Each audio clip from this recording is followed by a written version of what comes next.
Hello everyone, and peace of Christ to all of you. Please invite your friends, and I apologize, my voice is kind of tired for laughing a lot. Today, a few hours ago, we made a video. I don't know how many of you watch it. Please go watch it before we take it down. Actually, it's going to be taken down very soon, so you better watch it from other channels which they are subscribing.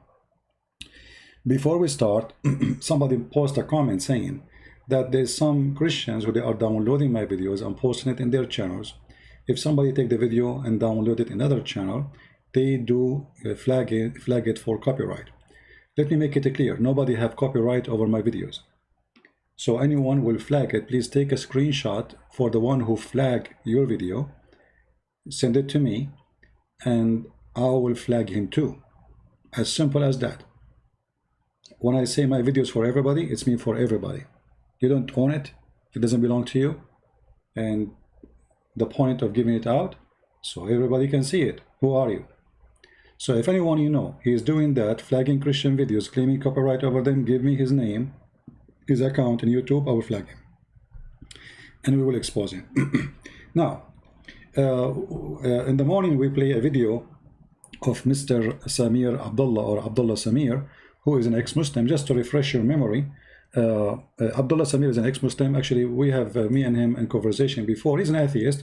We don't agree with many things, including his belief as an atheist. But this gentleman, you know, he have his opinion and his way to expose the cult of Muhammad. And remember that Abdullah Samir, he was a person trying to convert people into Islam. And when he started doing what it's called dawah, which means like missionary, he found that Islam is a garbage. So he decided to leave the cult of Muhammad. And he was watching the videos of Yasser Qadri and the kid, the well-known kid, Mimi Hijab.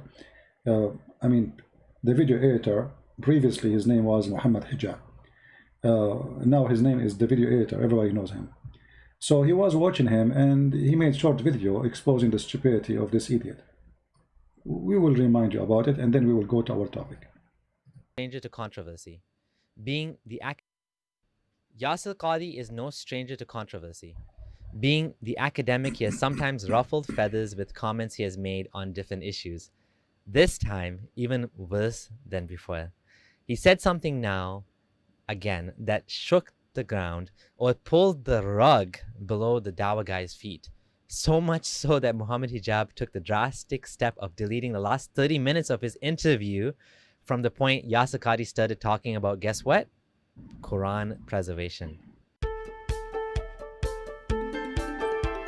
All right, so Yasser Qadhi, he have an interview and they edit his video and he took 30 minutes from his video. At least he took 30 minutes from his video. From my video, he took the whole video off. He took only 2 seconds.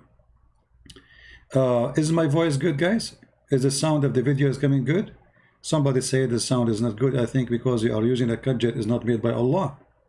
You know? So let us see here what we will find out. You know, Mimi Hijab is just a kid. And actually, I'm not talking about him. But I'm going to give you an example. If this is a person who Muslims think he can defend Islam, so what Islam is?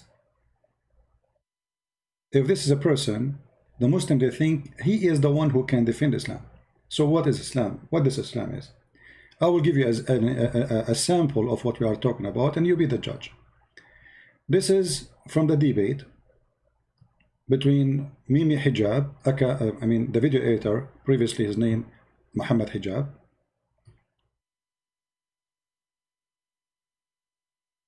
I don't know why he changed his name from Mimi Hijab to the video editor, but I think he earned it. So in this video here, we will see a part of what is called debate. And you will notice when you debate Muslims, you don't really debate. It's just a joke. Listen carefully, laugh, and enjoy. Jesus Christ was no son of God or God, but he was the Messiah. He was a prophet. He didn't break the long chain of prophets that came before him. That's where we disagree with the Christian. Now, does that make sense? And would you say that now, believing in one God in his essence, the raps I can't do, the rhymes are not as good, is something you could subscribe to. Well, he can't rap, but he sure can beatbox. More on that later. Muslims often accuse Christians of going to an excess in their religion for rendering unto Jesus the worship that's due to God. The impetus for this claim comes from Surah 4:171 of the Quran, which says, O people of the book, commit no excess in your religion, nor say of Allah anything but the truth. Christ Jesus, the Son of Mary, was only a messenger of Allah. The validity of this charge of going to an excess is predicated on the assumption that Jesus is not God incarnate, something that Christians, as the people of the book, confess on the basis of divine authority. Apart from this erroneous assumption, the Quranic argument falls to the ground. Interestingly enough, while this doesn't work as an argument against Christianity, it can easily be turned against Muslims, whose attitude and rank fetishism towards their false prophet goes well beyond that which is due to any creature. Case in point. When Allah's messenger cleared his throat of some secretion, some of his companions would take it on the palm of their hands and rub it on their face and skin. Allahu Akbar, Allahu Akbar, brother. This was the level of love of the companions. This point was recently made by David in his debate with... Wait, hold on. I wanna see this again. I mean, this was the love of the companion. The love of the companion. If to take the spit and the germs and the boogers of your prophet and to wipe it in your face. And do you see the face of this devil? I mean, we Christians, we worship Jesus as God. Have you ever heard of such a thing? Those people, they say Muhammad is just a prophet. Look how in a second he turned into a devil. He looked like a human being. The second we start speaking about spitting, boogers, coming from the mouth and the nose of Muhammad, it's like he's talking about cake. What cake? It's even more lovely. Tell us, brother Sheikh, tell us, please. In point. When Allah's messenger cleared his throat of some secretion,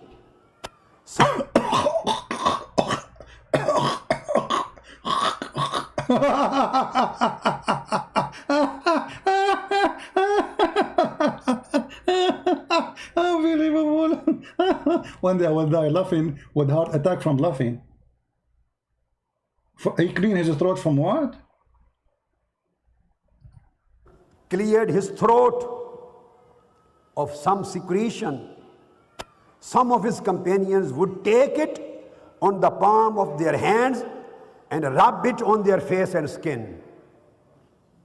This was the level of love of the companions. This point was recently made by David in his debate with Muslim apologist and self-styled academic researcher Muhammad Hijab. Islam deifies Muhammad. When Muhammad would spit, his companions would rush to collect the spit and they would rub it on their faces. They would struggle to save his used ablution water. If a hair fell off his head, they would rush to grab it. After the Battle of Uhud, Muhammad's companions, men named Malik, collected the blood that ran from Muhammad's wound and drank it. Muhammad said, "The fire will never touch you." This isn't how you treat someone you regard as a mere human being. Rather than respond to what David actually argued, Muhammad Hijab resorted to childish antics and chest-thumping rhetoric, hoping to beguile the mostly Muslim audience. And then he says that the prophets, they played, they tried to get his hair and the spit and these things. Okay, well, if you think spitting on someone makes you a god, well, that's what it implies. Then I wonder why you look at every other verse of the Bible as implying that Jesus was God. Because for you, a spit, that's making me a god now. And look, the Muslims are laughing. I mean, the stupidity is amazing. The guy, he did not ask you that, he is not saying that the spit make him God. He's asking you why you treat his spit as God. You stupid idiot. So in order to avoid the embarrassment, they made a mockery, but the fact they made mockery of themselves, for they are a bunch of kids low-class, trashy street boys. No level of education, no respect, not to their prophet, not to the question, not to the debate, not to the audience. He did not ask you, he did not say the spit make you God, you idiot donkey. Son of a three-night stand. As your prophet said, tataraka ya tataraka, muta. The question was why you Muslims fight over his spit, over his boogers, over his piss, over you drink his piss, you drunk his blood. This is the question. What is the answer? No answer. Say again, say again. And they would rub it on their faces. They would struggle to save his used ablution water. If a hair fell off his head, they would rush to grab it. After the Battle of Uhud, Muhammad's companions, a man named Malik, collected the blood that ran from Muhammad's wound and drank it. Muhammad said, "The fire will never touch you." Sure, will not touch him. This isn't how you treat someone you regard as a mere human being. Rather than respond to what David actually argued, Muhammad Hijab resorted to childish antics and chest-thumping rhetoric, hoping to beguile the mostly Muslim audience. And then he says that the prophets, they played, you know, they tried to get his hair and the spit and these things. Okay, well, if you think spitting on someone makes you a god, well, that's what it implies. Then I wonder why you look at every other verse of the Bible as implying that Jesus was God. Because for you, a spit, that's making me a god now. I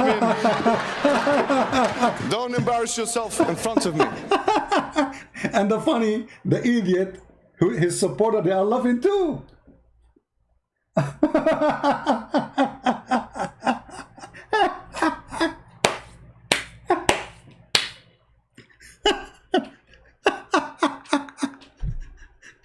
They are laughing. You know, this guy, instead of saying to him, "You idiot, shouldn't you answer the question and the challenge? Where is the answer?" So this is why the Muslim, they thought that this guy, he won the debate with David Wood by doing this. What is the answer? Until now we are waiting for the answer. And I like this Anthony, because at the end Anthony, he do something very nice. Judging from the reaction of the audience, many Muslims were taken in by Hijab's hijinks and didn't realize that his bombast was diverting them from the real issue, which David came back to in his rebuttal. Seventh, I said that Islam deifies Muhammad. Said, well, you know, Muhammad spitting and stuff what's that got to do with him being God? That's not the point. The point was, Muhammad's just a man. Muhammad's just a Donkey, son of three-night stands. The video editor, Aka, the previously known as Muhammad Hijab. Do you see what the point? I mean, do he need to spank you twice on the stage? And you think you are the one who did finish him? How embarrassing. And this is how they gang, you know, they try to make mockery of you. They laugh at anything you say, so they will make you feel like, oh, okay, maybe I'm losing. Intimidation. But the fact, we are laughing at you. Anyone have little brain, you will see that you Muslims have no answer. And you are trying to avoid the answer and the question. So now he have to repeat to you twice because you are a certified donkey. What is the point? The point is not the spit, you donkey. The point is why you are rubbing the spit of a normal man in your face. So what if he's a prophet? Why you are drinking his urine? And how drinking his urine will save you from hellfire? His holy urine? Were taken in by Hijab's hijinks and didn't realize that his bombast was diverting them from the real issue, which David came back to in his rebuttal. Seventh, I said that Islam deifies Muhammad. Said, well, you know, Muhammad spitting and stuff what's that got to do with him being God? That's not the point. The point was, Muhammad's just a man. Muhammad's just a man. Muhammad's just a man. And then you see how... David, you need to say it more. This guy is not listening. What? Muhammad is what? Well, you know, Muhammad spitting and stuff what's that got to do with him being God? That's not the point. The point was, Muhammad's just a man. Muhammad's just a man. Muhammad's just a man. And then you see how his followers acted towards him, and it's clear he was much more than a man to him. When a normal human being is walking down the street and spits, you don't say, ooh, I have to rub this all over my body. Muhammad's companions did. If a hair falls off a normal human being's head, you don't say, ooh, I need to grab this. I need to save this. If someone is bleeding, a normal human being is bleeding, you don't say, hey, let me get that running blood and drink it. This was acceptable behavior from Muhammad and his followers.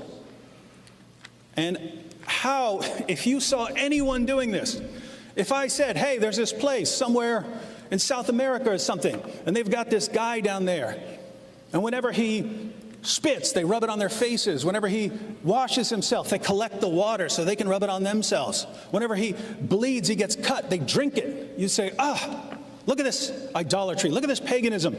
But that's exactly how Muhammad expected his followers to act. And for some reason, whenever it's in Islam, it's still just pure monotheism. While David's level-headed response was more than adequate to expose the fact that Islam is a religion of excess toward a mere human being, it seemed to me that another response may be in order. I thought to myself, since Muhammad Hijab likes spitting so much, maybe I would spit a little something in his honor. If I only had a beat. And then it hit me. My name's Muhammad Hijab. I cannot debate. That's why I beat my chest like a great ape. I yell, hoop and holler, hoping you won't see. I'm dropping logic blunders like bananas from a tree. With God I refute claims that David didn't make. That's called a straw man, and I'm called a snake. He said we treat our prophet like a demigod. Some bathed in his spit, while others drank his blood. His words I could not handle, his words I had to twist. I said no one's a god just because they have to spit. Now I feel extremely silly, moving like a pigeon. More embarrassing than that? Excess in my religion. This is why it's fitting my last name is Hijab, because I'm so embarrassed I should wear a niqab. Don't embarrass yourself. Don't embarrass yourself. Don't embarrass yourself. Don't embarrass yourself. Don't embarrass yourself. That's a good one from Anthony, isn't it? Perfectly done, perfect. He's good in the music too, I don't know that. So, they think by making mockery, and this is the whole point. You see, the Muslim, they said to him, why you don't debate Christian Prince? So what he would do, he cannot debate Christian Prince. So he go and he say, Christian Prince, he said to a Muslim woman, suckle me. I was quoting your prophet. A Muslim woman, she posted in the chat, she's saying, you said to her, show me your boobs. Well, she will suckle me. So you are upset from showing your boobs, but you are not upset from your prophet asking you to give me your boobs. I mean, you see the hypocrisy of those Muhammadan.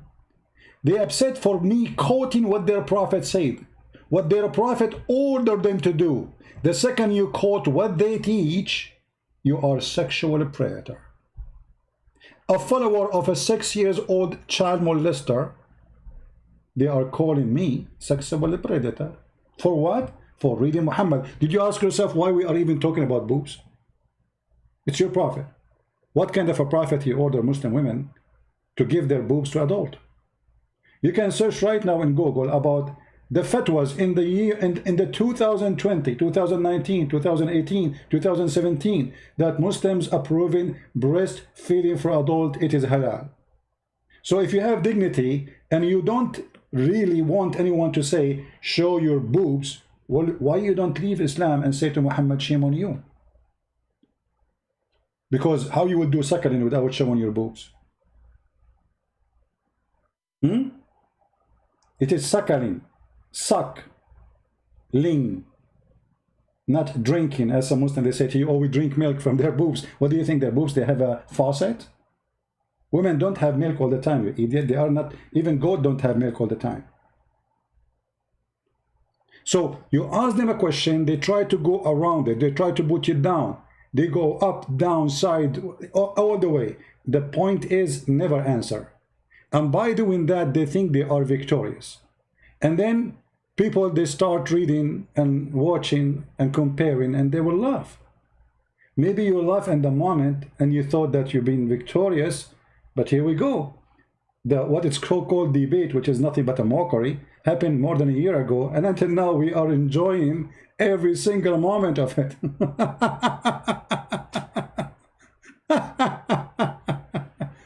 You know, the Muslim, they say, how you say it, like, okay, how you say such a language? Like what? Would you take off your panty? Well, your prophet, he says, Muslim women, take off your panty and get paid. Why you Muslim get hurt for saying what your prophet said? I mean, it's very embarrassing that as long you are quoting what Jesus said, nobody can complain. It's a holy teaching.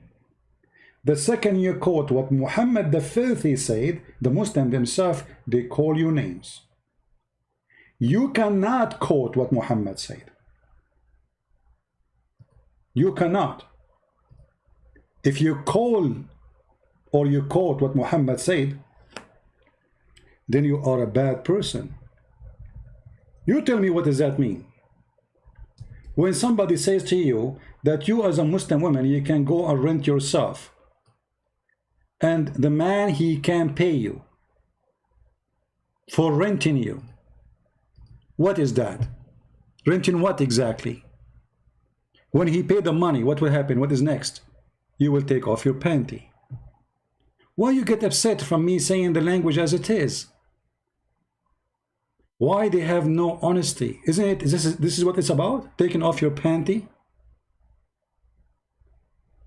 When you Muslim, you teach in your mosque that the whole point is renting the women private part, renting it. And not only that, you publish articles and studies, and with no shame you say, well, women, she is doing the practice of Islam, she is renting herself. So why, when we say certain words to you, which is fit perfectly with what you believe in, you accuse us of what you have? So look what they do. They are the one who have it, and we are the one who accuse with it. Why? Because we caught it. How this can be from God? If we ask Mimi Hijab about muta, he was saying to me, did you say to the woman, suckle me? Your prophet says, suckle me. Suckle him. I just said, suckle me. Suckle him. He was talking about me, isn't he? What kind of religion this religion is? They are case sensitive.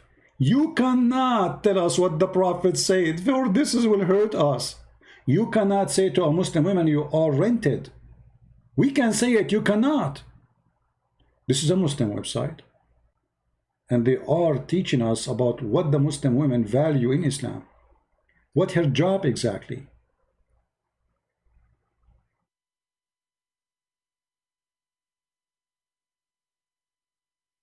Temporarily marriage. And what is the purpose of it? In some work, a special term is applied to women who participate in the muta, musta'jara, or rented women. Take off your panty. What's your business? Take off your panty. Record me, cut my voice, post it everywhere, and let us die laughing at your hypocrisy and video editing. This is the truth. This is a prophet of God who is coming to teach you ethic. And he is saying to your Muslim sister, daughter, or mother, go and take off your panty and get paid. Why you are upset? You are upset for me quoting it, but you are not upset of your prophet saying it and teaching it and ordering it, and you practice it. Muta is a kind consider of rental, because in general, man basic aim is of this kind of marriage is sexual enjoyment of the women. Take off your panty. You see, I'm trying to be actually more polite. I did not say the purpose of this sexual enjoyment. I said take off your panty. Why you get upset? When your prophet, he says show your boobs. How come he can say it, I cannot say it?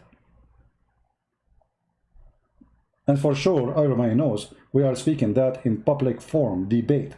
There's no cameras. I don't see the women, she don't see me. So everybody knows I am quoting Islam and we are debating about Islam.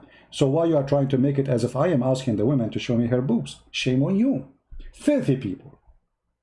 Filthy, disgusting people. The same here in this stage. the question about Muhammad,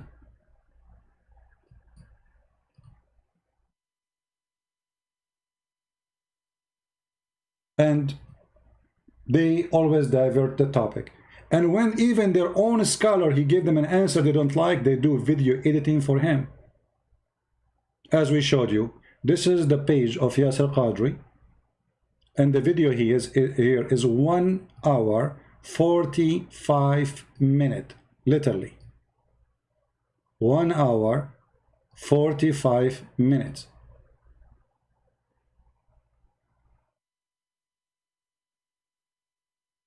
In Mimi Hijab, previously known as Mimi Hijab, today known as the video editor, the video is 1 hour 16 minutes. So when you are a person of a scam, scam is what you do, because this is nothing but a scam.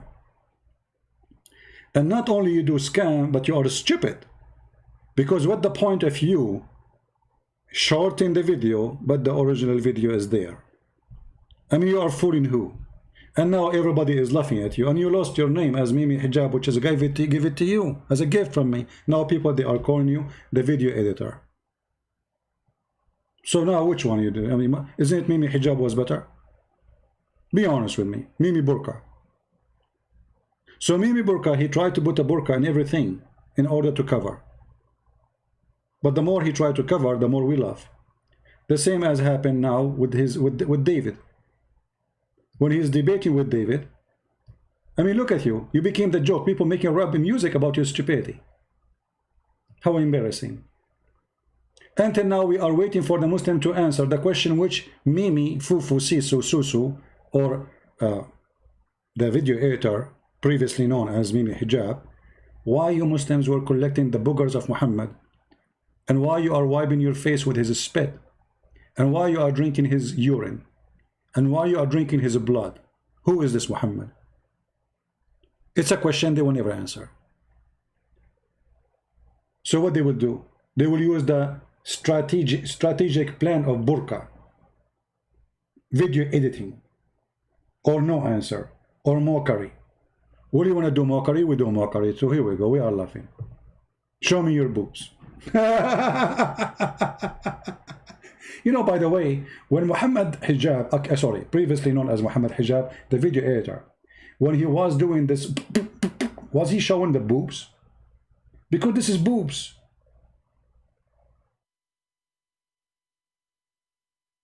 Is that what you have?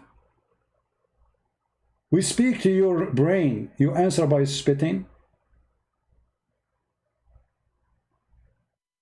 What is that?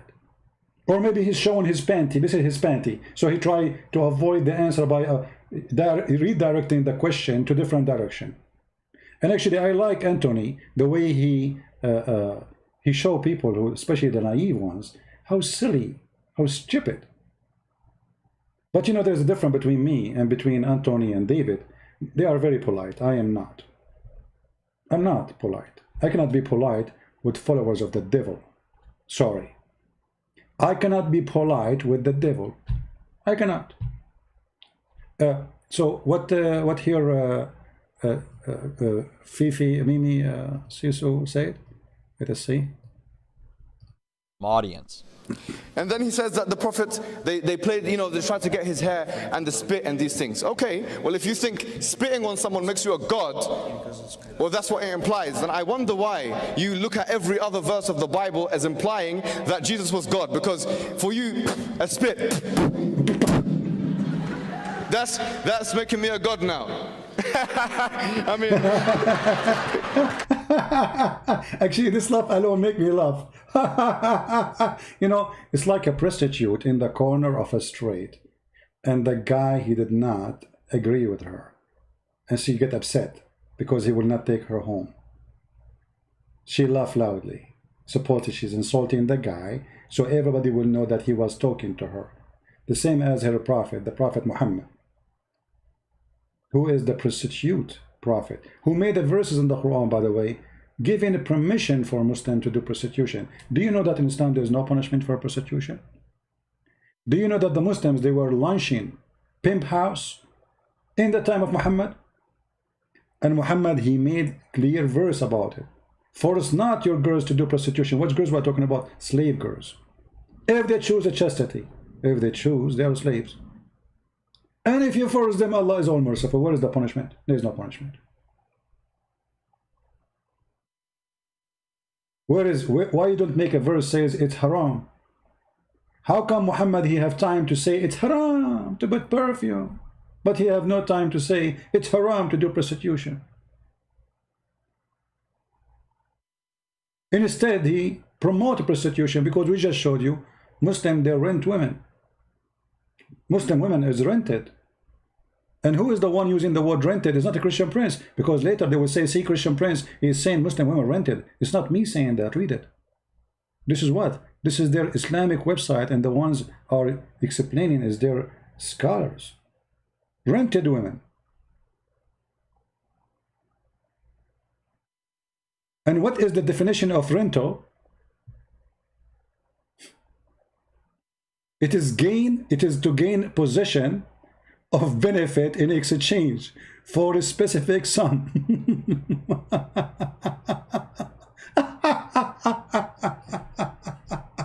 I mean, look how much dignity they have. And now, the question still remains. Mimi could not answer it. Fifi could not answer it. Susu could not answer it. Who is going to answer it? Who is the Muslim who have the answer for the question? Why you Muslims were collecting the poop? Do you know, guys, that the Muslims, they have in their books claim that when Muhammad he do poo-poo, the ground, the earth, open its mouth and swallow it, and nothing left there but perfume. You believe it? Do you believe it? And yet they say to us that Muhammad is just a man. He's a prophet. He is not God for us. I mean, why his poop? I mean, what's wrong if the earth did not swallow the poop of the prophet? Why his poop is special? Any Muslim can tell us. What is special about his poop? And why, if you drink the urine of the prophet, which is camel urine, the fire of hell will not touch you? Is that a holy piss? Even the piss is holy for you? And you are talking about paganism? And you are talking about man worshipping? So David Wood asking a serious question. What is the answer? Until now, not even one of them dare to answer. For they have no answer. It's embarrassing. And the only way is to make a mockery for a person, a gentleman who is very polite. His name is David Wood. The fault of David Wood in this debate, he is very polite. Those people, they don't understand language of polite. Street people. You have to go down to their level. You have to get dirty. This is always happen when you deal with the garbage. You will get dirty. No matter how many uniform you wear, they will make you get dirty. And this is why we deal with dirt every day. You know, sometimes I feel like I am the guy who collect garbage every day from the street, isn't it? The garbage of Muhammad and his teaching. And it's embarrassing, filthy. And they'll say to you, why you speak such a language? I'm reading Islam, my friend. Islam is a bad language. Islam is bad. Muhammad is filthy. Don't you get it? So as long as we are talking about a filthy sex maniac, child molester, sex offender, killer, what the topic will be. A person who go to an infant house, she is a baby, a child, drinking milk, and he say, when she get older, I'm going to have her in my bed. This is Muhammad. A person who force a child, she is 6 years old, to be in his bed. A person who advise his men, why you want to marry a widow? Why you don't marry a little tiny child so she can sport with you? And you can sport with her. This is how sick he is. And by the way, this is exactly what pedophiles are about. They have a special joy with the children. Sport with her. Did I say that? The Muslim now, they will cut the video and they will say, Christian Prince, he said to Muslim women, children, sport with her. I did not say that. I am quoting your prophet. Cowards. And this is the hadith in front of us.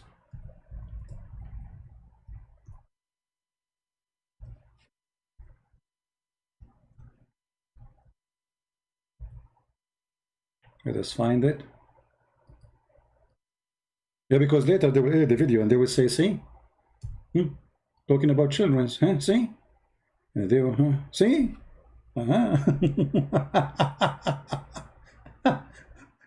He said to Jabir, hey Jabir, did you marry a virgin or a previously married? The guy, he said, no, previously married. Muhammad, he says to him, why? Why, you idiot? Why, you idiot? Why you don't go and have sex with little young girl? How young? Later you will find out that she is a child, because this man explained he needed a woman to take care of the children of his son, his own brother, who died fighting for Muhammad. He said to him, well, the reason I cannot marry a young girl, which is a child, as you see here, that my brother, he died and he left 9 or 7 daughters. Look how many. He don't even know how many.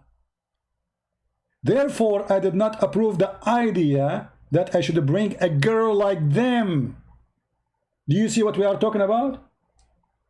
A girl like them.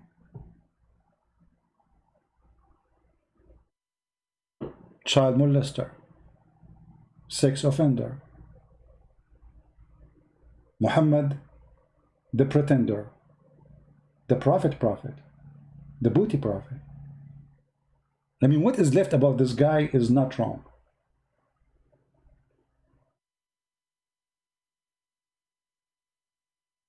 What kind of a man, anyway? He go to a married man, he says to him, why you don't go and marry a little child? What's your business, you're filthy?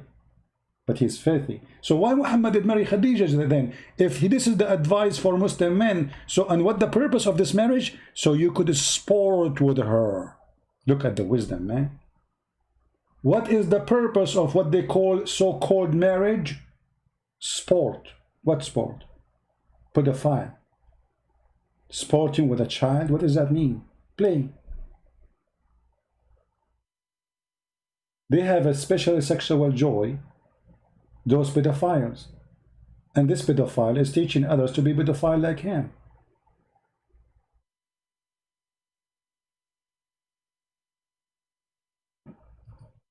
I'm not going to keep you long. And this is not the time really we go live on air. But don't forget to subscribe to our channel if you like what we do. And if you don't like what we do, don't forget to unsubscribe. That's my advice.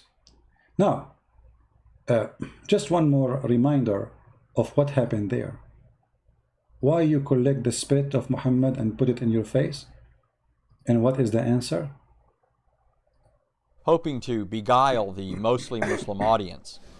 And then he says that the Prophet, they played, you know, they tried to get his hair and the spit and these things. Okay, well, if you think spitting on someone makes you a god, well, that's what it implies. And I wonder why you look at every other verse of the Bible as implying that Jesus was God. Because for you, a spit,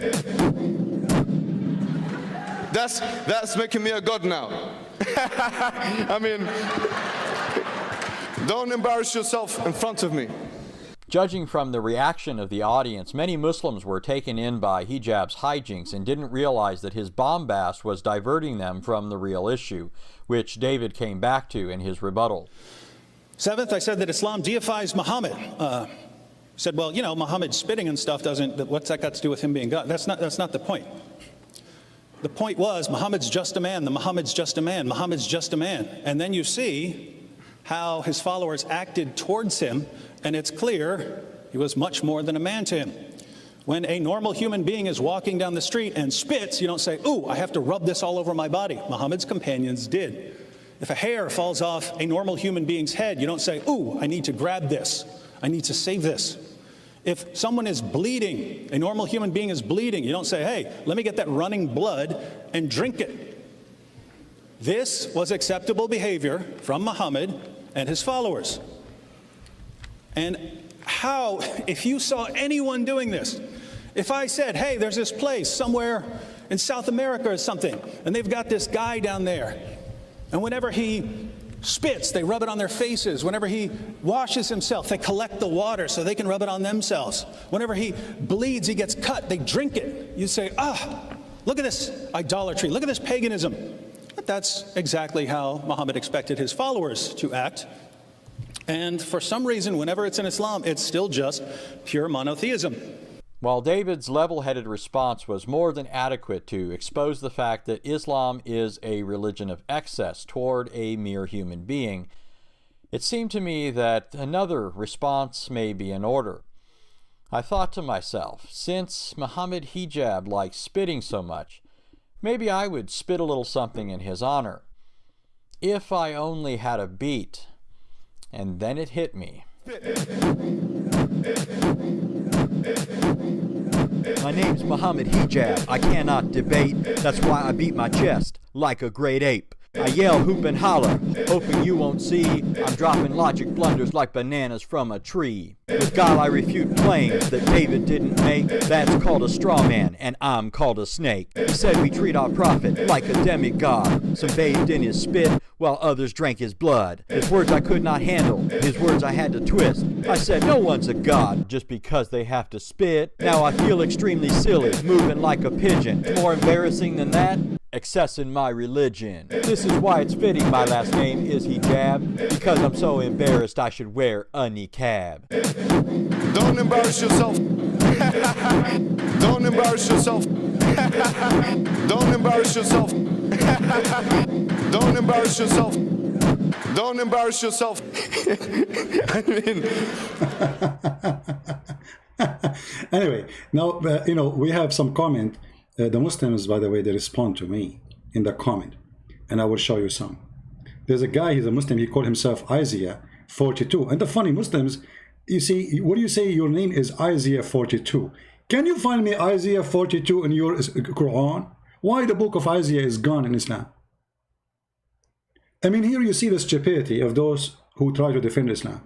If you are a person who believe that Isaiah chapter 42 is good chapter and you agree with it, then why we cannot find it in the Quran? Good question. I forgot, Allah did not protect it. Now, here this guy, he said to me, if you want to see the conversation here, he said, if you would listen, this is about Mimi Hijab, the video editor, previously known as Mimi Hijab. He said, Allah he pray for, not to. He said, oh, he did not say that. If you listen to the video, he says, Allah prays not, but for.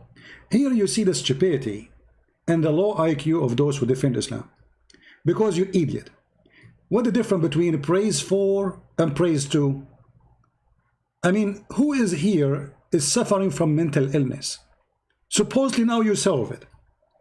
So Muhammad Hijab, the video editor, he said according to you, Allah prays not to, but for.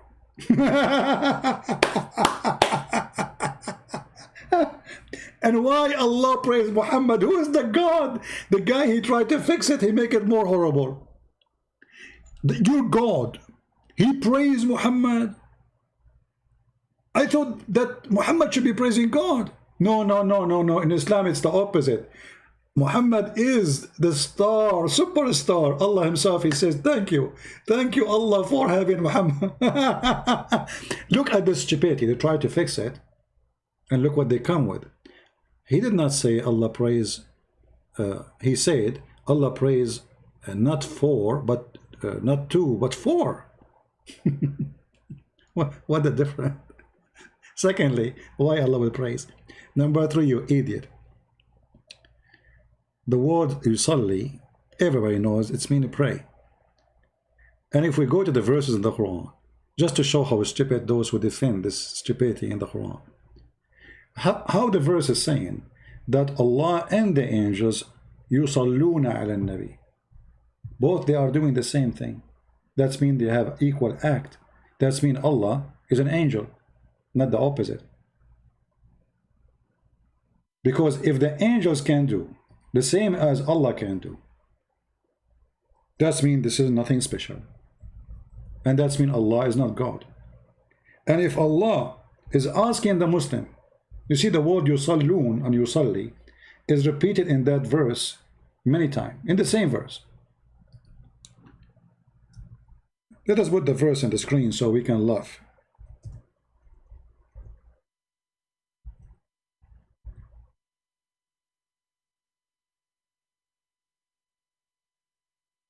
Chapter 33, verse number 56.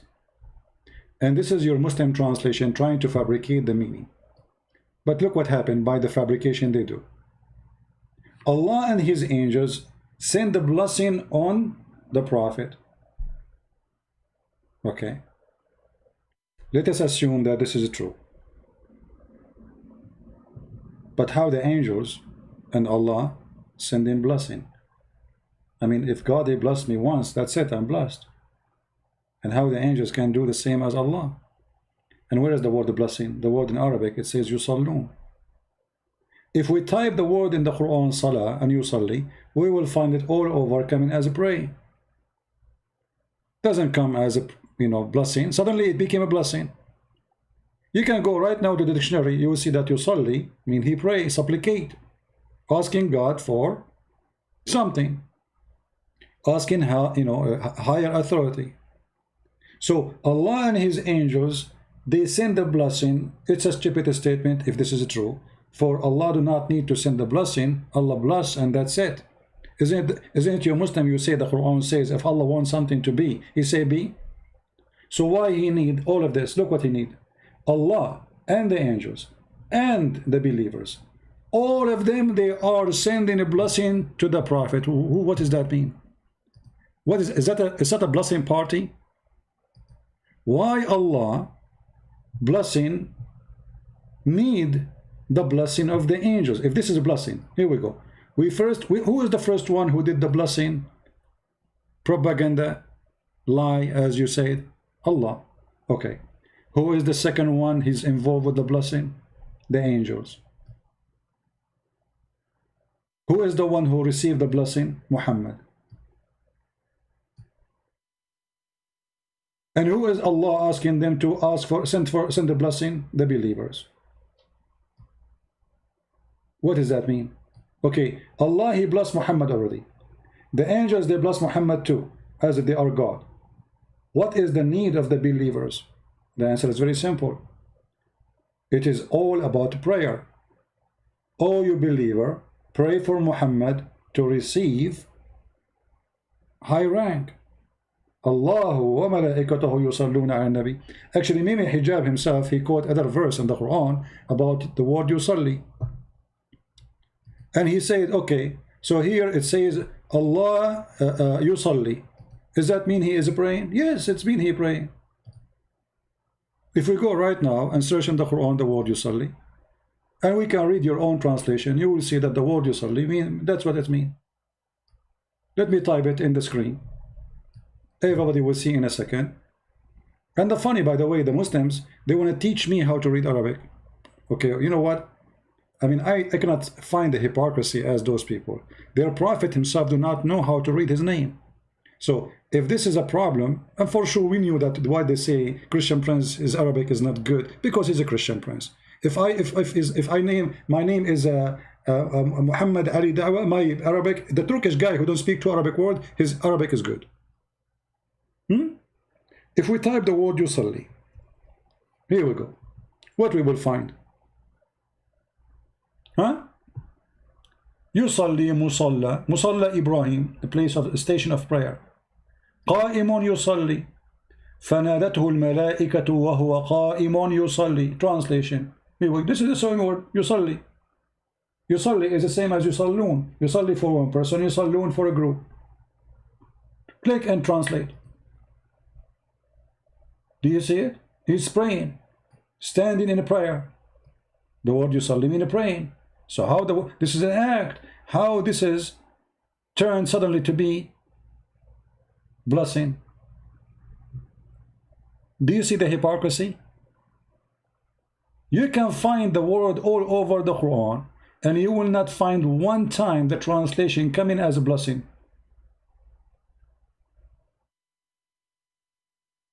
And I changed, by the way, any Muslim can show me a verse in the Quran about Salah, and the word salah is coming as blessing. They lie, my friend. For the Quran is full of stupidity. If you remember when we spoke to Mimi, we did not mute him. 7-8 times he hang up on me, and each time I try to talk, mute him. Of course, simply there's no debate. It's just you asking a question and mute him. If you remember, he said the Christian friends do not know how to read, and he said that when I said when Sam Shamoun and David would ask me about this verse, and I said this verse, it says, and he claimed that I do not know how to read it, you know. اتخذوا أحبارهم ورهبانهم أربابا من دون الله والمسيح ابن مريم وما أمروا إلا ليعبدوا إلها واحدا. So you can go and listen to what I said in that video, and you can move your mouse over every word here and you can hear it. Do you know that? And you can get them busted. اتخذوا أحبارهم ورهبانهم أربابا من دوني. So you can, very easy, put my video there, see how a Christian prince was reading, and I mean it's hilarious. And not only that, they said that what I said, that the verse saying that they took their monks and their rabbi, or their rabbi and their monks, as gods instead of the Allah and the Messiah, is a lie. It doesn't say that. But look how we can get them busted. Do you know how? When you put your mouse over the words here, it shows you the translation. I don't know if you can see it. Let me zoom in.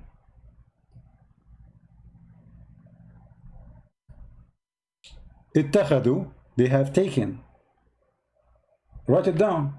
Write it down, word by word. You see, what we will do, we will see if a Christian prince was lying or Mimi Hijab, the video editor, previously known as Mimi Hijab, who is lying.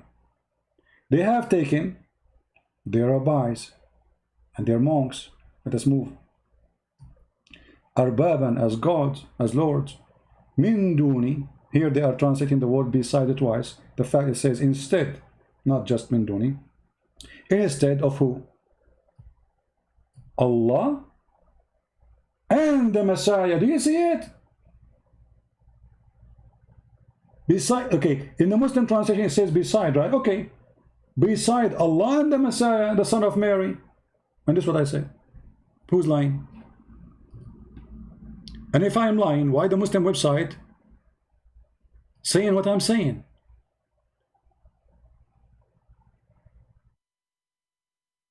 Huh? If you read the Muslim translation here, you will notice something very funny. Look at this. They have taken their scholars and monks as lords. Lords here should be as gods. Beside Allah, and between two bracket also. Where is the word also coming from? Beside Allah and the Messiah, the son of Mary. Even in their own translation. So they took who as gods and rabbis, as gods? The rabbi and the monks. Beside who? Or instead of who?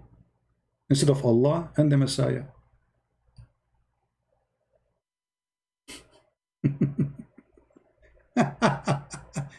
So they do, you know, the funny, they were preparing themselves to avoid debate. This is the whole point. Let us do some video editing, play them, and say, did you say that? If he tried to answer, we shut him up, we mute him. And then we got a lot of time to laugh and see how much they are terrified and scared. Did you ask yourself why those people, they want to debate him? I mean, okay, the guy, he called you in Skype, debate him, let us see. You can ask him about those questions, but let us have a normal debate. No, they will not. And the funny, they say that Christian Prince, he hang up on Muslim. I did not even talk there. They muted me every 2 seconds, for they are terrified. And not only that, they put the speakers for my voice far away from the microphone so nobody can hear my answer. So the point is, we're trying to share with you that when those Muhammadan, they try to defend, they make it more horrible.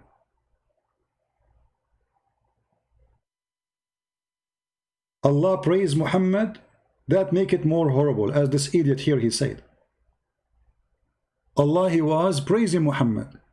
He praised 2, not 4. He praised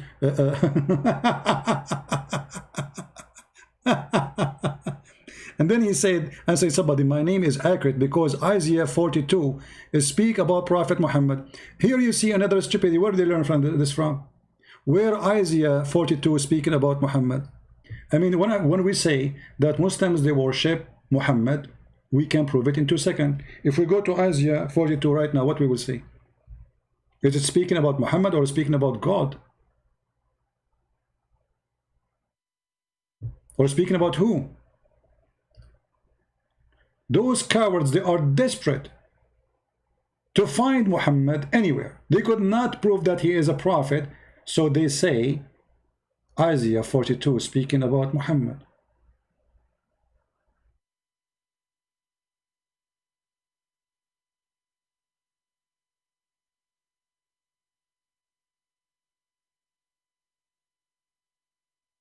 You idiot, go to Isaiah 42 and let us see together where is Muhammad there.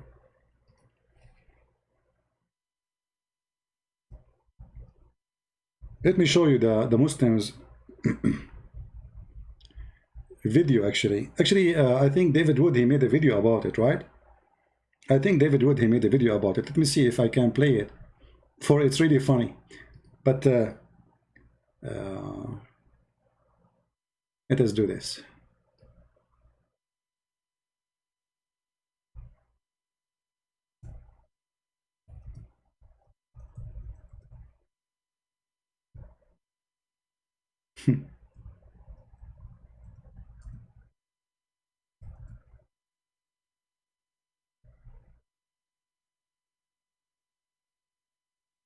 You will die laughing at this madness.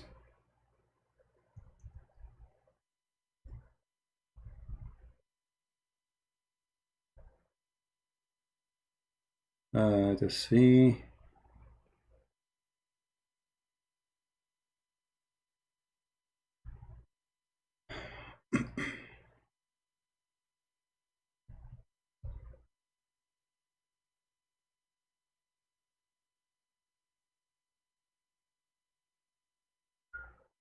Actually, I made a video about it a long time ago too, before even David. But the video David he did, it was let us say more funny. But I'm trying to find it.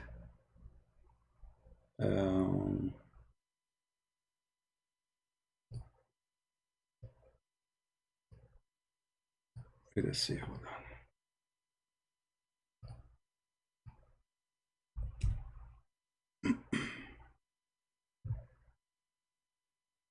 As we say always, stupidity is amazing. Give me a second.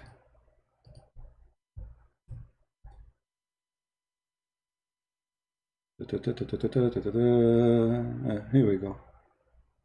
Yeah, this is the video. Merciful Servant boasts about being the world's largest Muslim channel.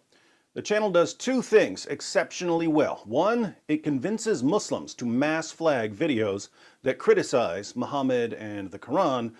2, it convinces Muslims that Muhammad is God. As usual, Muslims are going to deny this. Also, as usual, I'm going to prove conclusively that I'm right. Here goes. Merciful Servant posted a video titled Prophet Muhammad, SAW, this stands for Sallallahu Alaihi Wasallam, a phrase usually translated as peace be upon him, but which actually means Allah's prayers be upon him and peace. Prophet Muhammad in the Bible, truth, uncove.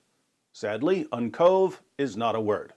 This video is meant to show that the Bible, the book that Muslims tell us has been thoroughly corrupted, contains a prophecy about Muhammad.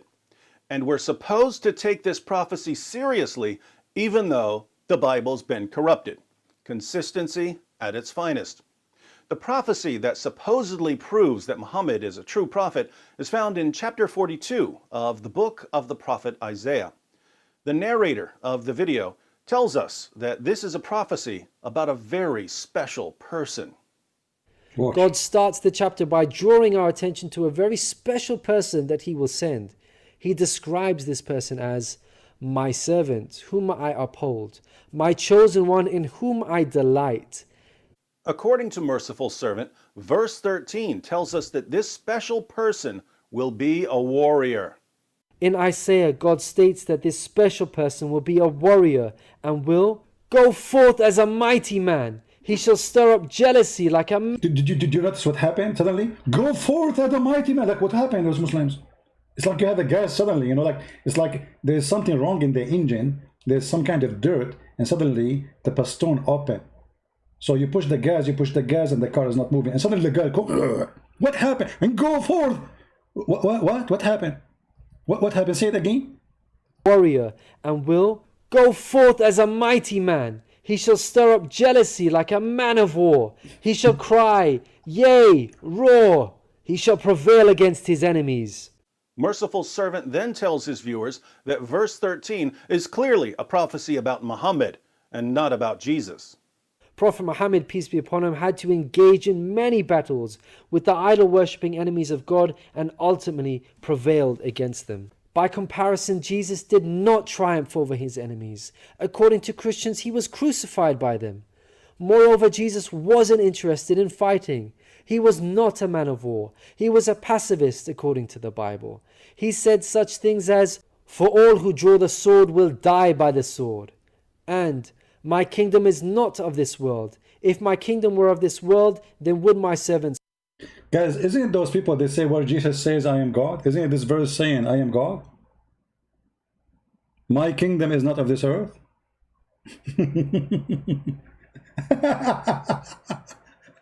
Muslims, Jesus is not from this earth. You are saying to us, where is Jesus, I am God? He is saying, my kingdom is not in this earth. Say it again, Abdul. I mean, for the sake of their stupidity, to prove a point which is stupid, they get busted. He just quote for us that if Jesus cannot be Muslim. Why? Because he is not a criminal like your prophet. And you are calling your prophet a warrior. Your prophet was a potato. He never even go to war. He hide between his wife's legs, and we can prove it. And the day he tried to show off in the war, they broke his teeth and he went back to his wife. And this is why your prophet, when he say Bismillah, he cannot say it correctly. He say Bismillah. Bismillah, alhamdulillah, like that can I. Because his teeth is gone. He did not go to war. I challenged him to show me where Muhammad was fighting in the war. Never. For he's a coward potato. Jesus did not go for war, for his God. He can destroy the whole world by saying be. What war? Say it to us more. Fight. Muslims in the comments section praised Allah for such a clear proof that Muhammad was a true prophet. Are the rest of you convinced yet? You know, when someone's making an argument about something that could affect your entire life and your eternal destiny, it's always a good idea to carefully examine the argument. And when it's a Muslim apologist making the argument, you really, really need to take a closer look, because some of these guys will do just about anything to convince you that Muhammad was a prophet. Notice something peculiar about this graphic of Isaiah 42:13. According to Merciful Servant, the verse is about the special person who would be a warrior for God. But the subject has been removed and replaced with an ellipsis, the ... You use... So what? This is not corruption. You can take chapters in Islam. We cannot... So what? They leave it? What's wrong with you? So he just put the 3 dots there. Because he don't want you to read the verses before it. Hello? This is not corruption, brother. Okay, why you take the verses before it? What happened? Even the same verse, why you cut it? They do all the time this, even to the Quran. Even to the Quran.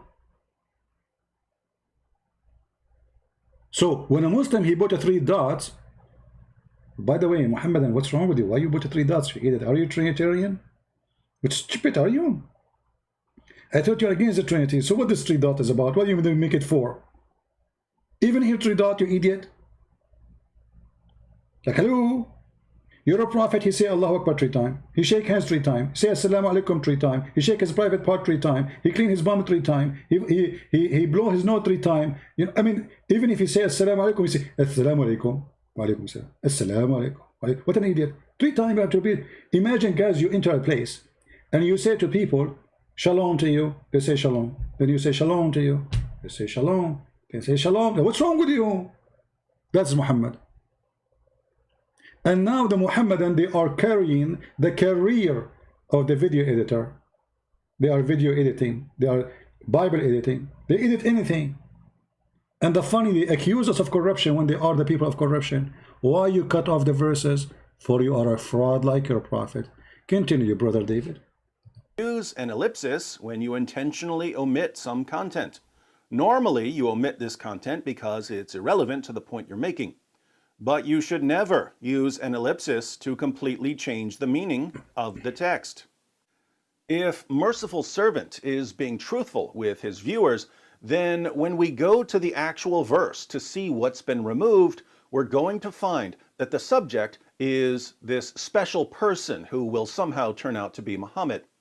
However, if the subject of the verse is someone else entirely, and Merciful Servant deliberately removed the name in order to completely distort the meaning of the text, we can only conclude that he's attempting to deceive his viewers because he knows that they won't bother to fact-check anything he's saying. As usual. Let's see what the verse actually says. I'll use the same translation that Merciful Servant uses. Isaiah 42:13. The Lord shall go forth as a mighty man. You donkey. The one you said to me, Isaiah, is about Muhammad. The Lord shall go forth as a mighty man. Actually, this is destroy all of Islam. Because you're Muslim, you say God cannot come as a man. And you say the Trinity is the creation of the Christian, the Jew don't believe in it. But if we go in the Old Testament, we see tons of verses speaking about God coming, speaking, appearing as a man. He appeared to Abraham as a man. And the verse here where the Muslims are quoting to prove to us that this is about Muhammad, it says it clearly, this is the Lord himself. This is God himself. So look what happened. They took the most important words in the verse, which is in the beginning, and they zoom in just to make the whole verse about Muhammad, when the verse saying from the first word, the Lord. Do you see the fraud? The people of editing, they edit anything. It says there the Lord. He shall stir up jealousy like a man of war. He shall cry, yea, roar. He shall prevail against his enemies. In Isaiah, God states that this special person will be a warrior and will go forth as a mighty man. He shall stir up. I'm using a headset. His like his voice is coming in my my ears is going to be blood. Like why you go crazy like this? You go forward like a crazy man. Because this is a verse about Prophet Muhammad, brother. I mean, I have to be excited. Even though I cut the first sentence, the first part of the sentence, to make it look like something it's not. This is how fraud they are. And ask yourself why they would do that if they are religious. For they are following a fraud. A religious man following a good religious prophet or religion will not do this. Where is your dignity? Where is your honesty? Do you think really that this guy, he did not notice that the verse says the Lord in the first two words and he dropped them by mistake? No way. Fraud. They are fraud like prophet. Prophet of the Puti. Up jealousy like a man of war. He shall cry. Even here it says like a man of war. It says like a man. Like Cry, yea, roar. He shall prevail against his enemies. The Lord shall go forth as a mighty man. He shall stir up jealousy. Okay, thank you, David, for getting them busted. Here we have more comment. Let me show you this guy. this Abdul. Actually, I think he is in the chat right now. His name Ibn Arabi. Ibn Arabi, I'm not sure who's your father, but look like there's a lot of Arab, and you call yourself Ibn Arabi. No problem. We will find him one day. The Arabian Prophet, why are you deleting this video? Be a man and let the world see the stupidity of this video. And I said to him, be a man and post it in your YouTube account, potato. Don't you want to see the world to see the stupidity of this video? This is my video. I want you to show the world the stupidity of my video. Post it in your account. Why you don't do that? The reason I delete my videos because you Muslims, you know, you are always offended. You try to silence us and YouTube take your side, but doesn't work, doesn't matter really. Our videos is all over. We take it in one place, we have it in 1,000 places. This is why we ask people to download the videos. And I ask you too, if you are proud that this video proves something good to Muslims. I asked you to be a man, and I challenge every single Abdul in the world to download my videos, all of them, and post them in their channels. Be a man.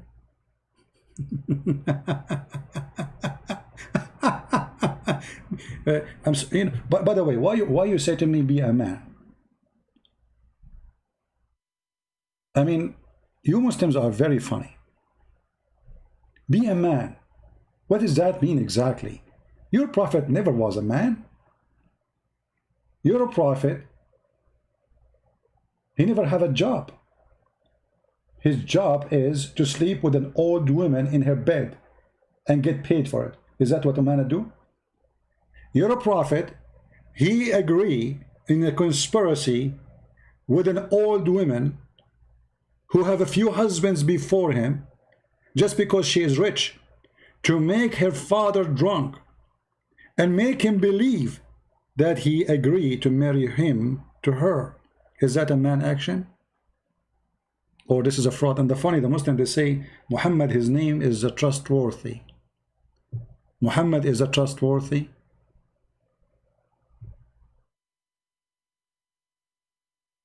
Muhammad is the trustworthy, making the father of the women who want to marry from get drunk. Isn't it drinking is haram? What kind of a prophet he used the tool of the devil? According to you Muslims, this is the devil. I forgot the Quran says that Allah, the alcohol and being a drunk is a miracle from Allah. Do you know that, guys? Do you know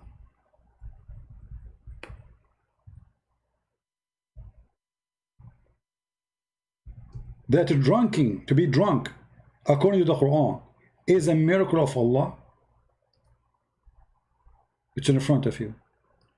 Chapter 16, verse number 67. In different verse, Muhammad, he switched because now he is dying. He cannot drink no more. So he said, alcohol is from shaitan. But Allah, he promised alcohol in heaven. And Allah, he says in the Quran, supposedly, that alcohol is a great... And look, guys, by the way, look how the translation took all the word the drunk. Where is the word drunk? Where is the word drunk? Change the translator. What happened? Through the process of translations, Quran go in diet. Read. And from the fruits and of the date and palms and grape, you derving strong drink. What strong drink? Where it says strong, what is that? And here between two brackets, guys, this was before, brother, the order to forbidden of alcohol drink. Okay, hold on.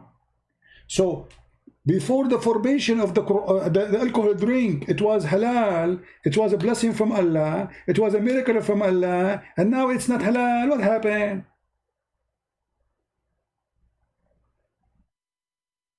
Do you see it? They changed the translation. It says being a drunk. تَتَّخِذُونَ مِنْهُ سَكَرًا وَرِزْقًا حَسَنًا. Sakaran, you liars. To be drunk. A bunch of cowards don't even dare to translate their book in honest way. You see, when people, they start hiding what is written in their book, it's mean they are ashamed of it. Otherwise, why they are hiding what it says there?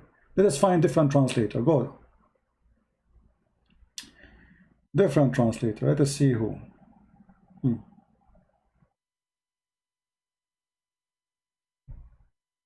And from the fruits of the palm and veins, you take therefrom intoxicant. Really? Well, how come this word does not appear in the other translation, Muslims? What happened here? Where this word is coming from? Do you think this is happened by mistake? سقط سهوا? Nima mama? Nima mama? Nima, you wanna call me? Okay, Nima, I'm going to open just for you. Guys, we have a person, his name is Nima, and Nima look like he's excited. Shall we take him? What do you think? Shall we take him? Give me one or no?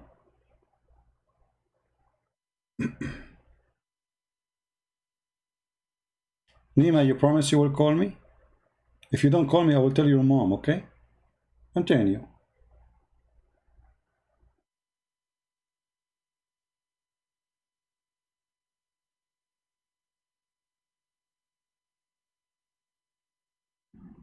Then I will make you read the verse in front of us right away. Okay, Nima. Nima, I am on Skype.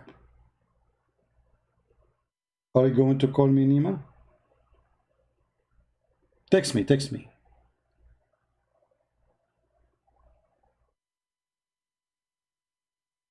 Nima, I need to make an account. Ah, you need to make an account.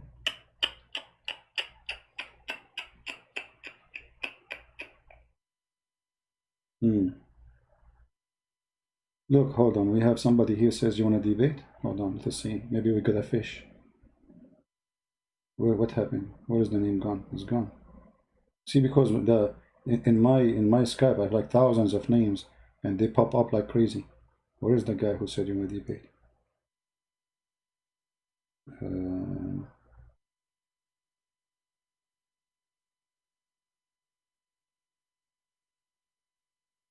don't know. His name's gone.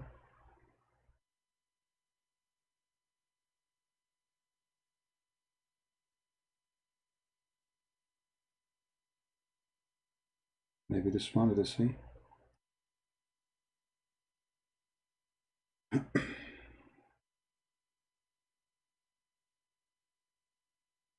No, this is an old one. So you made me come here online for nothing? Shame on you.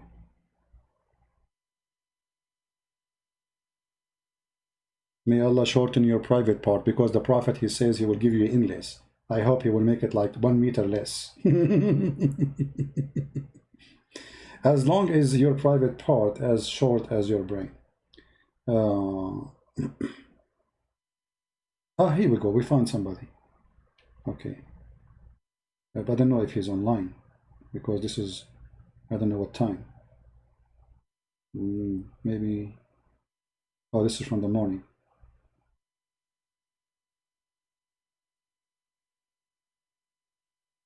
Do we have any Muslim would like to say something?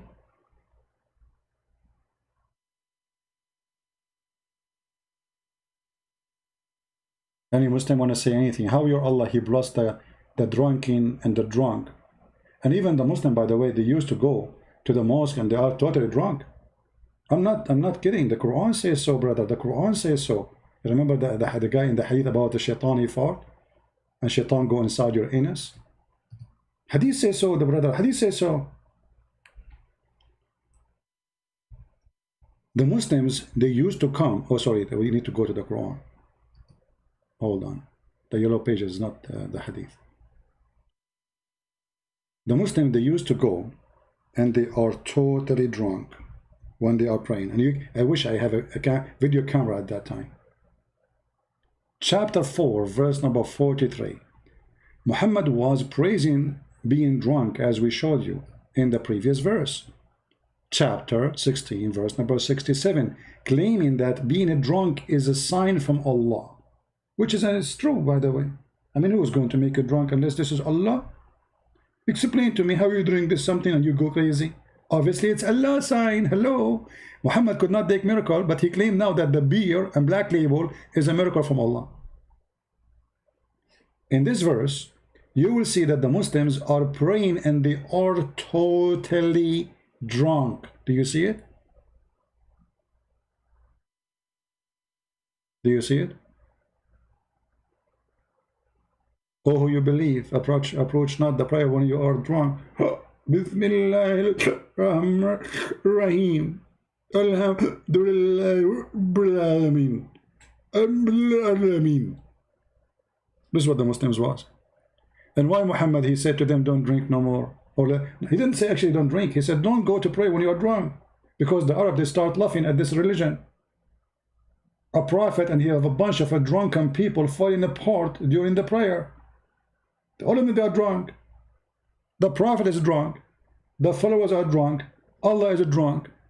And Muhammad make a verse saying that being drunk is a blessing from Allah and it's a sign. And the verse in front of you. Claiming even you can make good provision from it, good money, good income, halal. So how here it was a provision of fair, surely sign, surely sign, surely this is sign from Allah. Being a drunk is a sign from Allah. So you make people understand. So if we see somebody is a drunk, now we will understand that this is a sign from Allah. Are you there, Ibn al-Arabi? Are you in the bushes? Ibn al-Arabi, he says to me, be a man and keep the video. I said to him, be a man and download it and post it in your account, you coward. No, I don't keep videos on my channel. So people will download it. Be a man and download my videos. I cannot say to you, be a man. I mean, if you become a man, nobody will marry you. Hello? Look at those Muslims who live in the West. I cannot say to them, be a man, to any one of them. The Quran says in chapter 5, verse 51, take not Christian and Jews as your friends. Be a man and don't pay tax. Be a man and don't take the citizenship. Be a man and don't obey obedience to their law. We cannot do that. You are a potato. You are not a man. The Quran says that the one who take them as a friend, he is one of them. You are not even a Muslim. You are a potato. You compromise your religion just to get little money in your pocket and some food, and yet you claim that you believe in Allah and the land of the kuffar is dirty, filthy, but you die. You get desperate, you cross the sea, you cross the shoes, you die in the ocean to cross the borders just to be in the land of the kuffar. Why the Quran says to you, oh, who believe, take not the Christian and the Jews as a friends. They are friends to each other. Who makes them as a friend? He's one of them. You are one of us? You will never be one of us. You are a potato. We don't do taqiyya. How you can be one of us?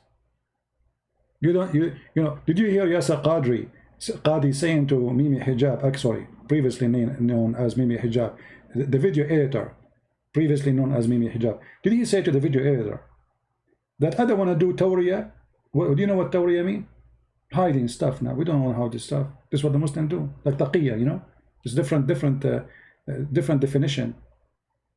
We don't want to do hide stuff now, you know. Don't go there. You know. What translation is given nearly an accurate translation to the Quran?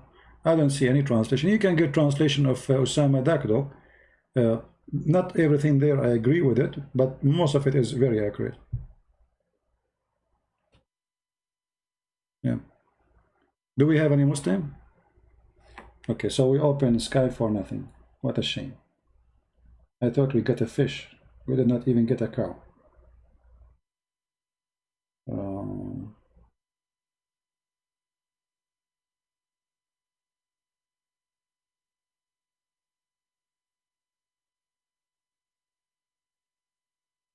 All right. Okay, guys. I think Brother David and Sam Shamoun, they will be live on air soon. Is that right, guys? Are they going to be live soon? So I don't want to hold you longer. We are just here, you know, showing you the stupidity of this cult, how they fabricate everything. They try to change the Quran meaning. They try to change the Bible meaning. They try to escape answering any question. And the purpose is one, is deception. But before we go, I want to remind you of this nice song, which really I like it. You know, I wish I can add it to the Quran, because it sounds like Quran for me. I don't know. I mean, for me, it sounds like Quran, to be honest with you. Just to remind you of it. Before you go. The fact that Islam is a religion of excess toward a mere human being, it seemed to me that another response may be in order. I thought to myself, since Muhammad Hijab likes spitting so much, maybe I would spit a little something in his honor. If I only had a beat. And then it hit me. My name's Muhammad Hijab. I cannot debate. That's why I beat my chest like a great ape. I yell, hoop and holler, hoping you won't see. I'm dropping logic blunders like bananas from a tree. With God I refute claims that David didn't make. That's called a straw man, and I'm called a snake. He said we treat our prophet like a demigod. Some bathed in his spit, while others drank his blood. His words I could not handle, his words I had to twist. I said no one's a god just because they have to spit. Now I feel extremely silly, moving like a pigeon. More embarrassing than that? Excess in my religion. This is why it's fitting my last name is Hijab, because I'm so embarrassed I should wear a niqab. Don't embarrass yourself. Don't embarrass yourself. Don't embarrass yourself. Don't embarrass yourself. Don't embarrass yourself. Ha ha ha ha ha. The chapter of the spit. Brothers and sisters, the chapter of the spit is better a little bit. And Allah in the Quran, He says, if we cause you to forget about spitting, we will give you a better spit. Or similar spit. What a bunch of idiots. So they are not going live on air. I thought they are going live on air, no? Oh, okay. I don't know, maybe I'm mistaken. So anyone have a question for me? Why you are scared to call?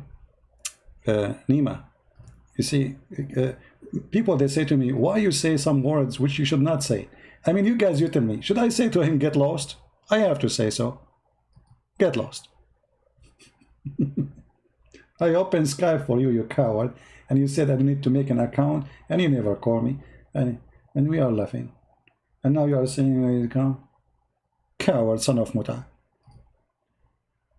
Go and do 3 night stands as the prophet he told you. Rented women. Go rent, go. Call the renting office of Allah. By the way, do you know that in Iran, they have renting office for Muta? Sheikhs, they have, this is big business in Iran. Actually, there's a documentary, I'm not joking with you, on the BBC. A documentary made by a journalist, she's from Iran.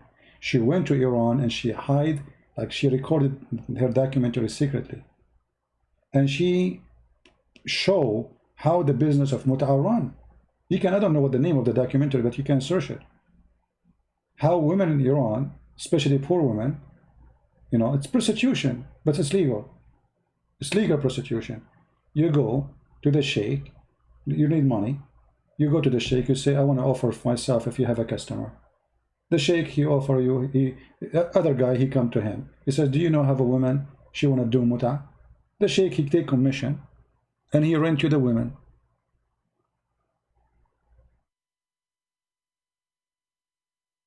And if you don't believe me, search it in BBC documentary.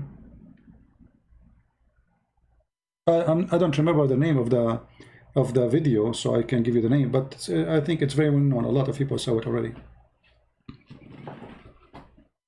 And you know, the funny, they speak too much about like dignity, ethic. When you hear them, you believe them. So why Islamic countries are very corrupt? I mean, the police is, guys, in the Middle East, you can kill a man and get out of jail after 10 minutes if you have money. Literally.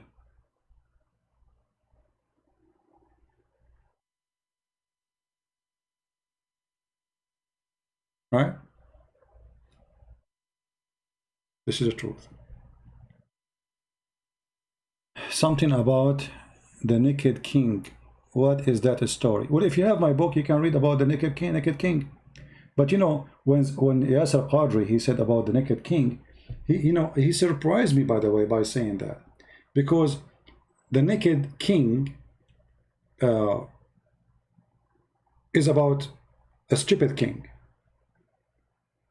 who sent his soldiers to find the best tailor, and he ordered the tailor. They told the tailor, you have to make a dress to the king which nobody's seen like ever, and if you don't make it, he will chop your head.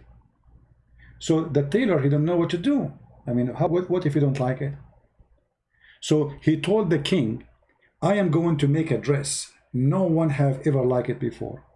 Fool and people who hate you, they cannot see it. Who? The fool. If somebody is a fool, stupid, or somebody is hypocrite, liar, he cannot see it. The king, he said, okay, sound great. So they gave him 6 months to make the, let us say, to make the dress. When the 6 months is over, they told him, bring the dress. But well, there is no such a dress. So he came to the king, and he had nothing with him, but he acted as he is holding, carrying a dress. The king looked at his hand, he saw nothing. But he did not dare to say, there's no dress, because he told him, if somebody is a fool, he will not see it. So now if he say this is I don't see it, then the whole nation will know that the king is a fool and he's a liar. So the king, he did not say, I did not see the dress. The tailor, he told him, take off your clothes. And he acted as if he's dressing him up. And then the king, he have to go out to see his nation, the people. He want to make a speech. He go out and he is naked. And the whole people, they knew that this dress is special. If you are a person who is a hypocrite, you hate the king, or you are a liar, or you are a fool, you will not see it. And because of that, nobody dared to say the king is naked. He's naked, he's wearing nothing. But there was a kid who was on, he's a kid. He said, the king is naked, the king is naked. And the funny that Yasser Qadri, he compared his prophet story with this story, which means he is saying that his prophet is the naked king fool. And he is the kid who is willing to say, the king is naked. I mean, I don't know what moment in the video he said that, but I could not really believe it that he said this. It's very embarrassing. I don't know if the Muslims notice how he compared his God Muhammad.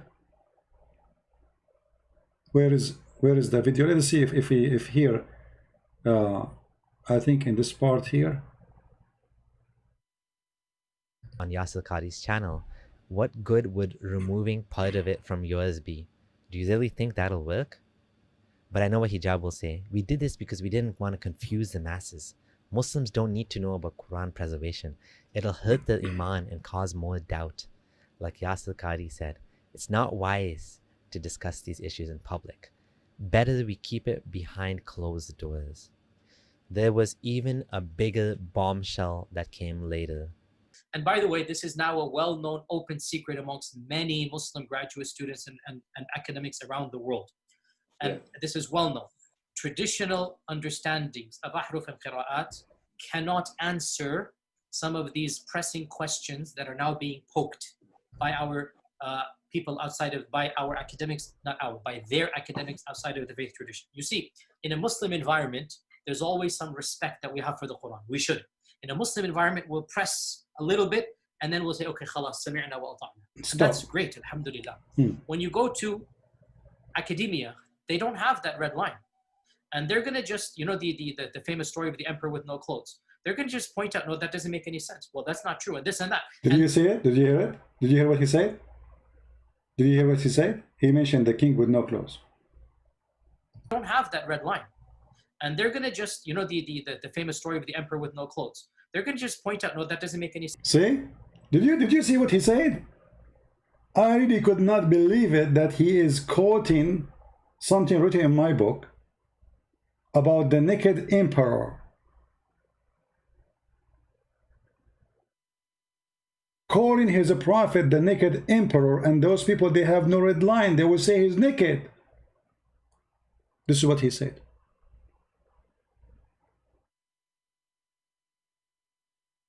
You know what I believe what will happen next, that this guy, they will put a lot of pressure on him. You know, the gang of Islam is big, and he being famous for Muslims would not help him, because he went against something. They don't want this, so they will put a lot of pressure on him. So he have one of two choices: either he have to apologize like a potato, say I am wrong, or he goes stubborn, and then he will lose a lot. Either they have to make a secret meeting, Mimi, the kid who Yasser told him to be a student for him, and others, and say, okay, you know what, we made a lot of poo-poo. Can we fix it? Let us make another interview and say something different. And I think this will happen, maybe, mostly, unless Yasser Qadri is man enough to stand for what he spoke of. Otherwise, I think mostly they will put a lot of pressure. Already there's a lot of pressure on him. A lot of Muslims angry of him. If you search right now how many people they are making videos against him, you will not believe it. From the Muslims.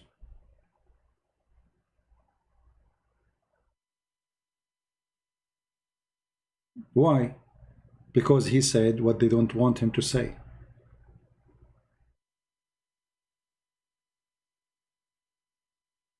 And actually, he in the video, he mentioned that this was a linked email, you know, which means secret. You know, we are exchanging information secretly. Somebody he linked those information.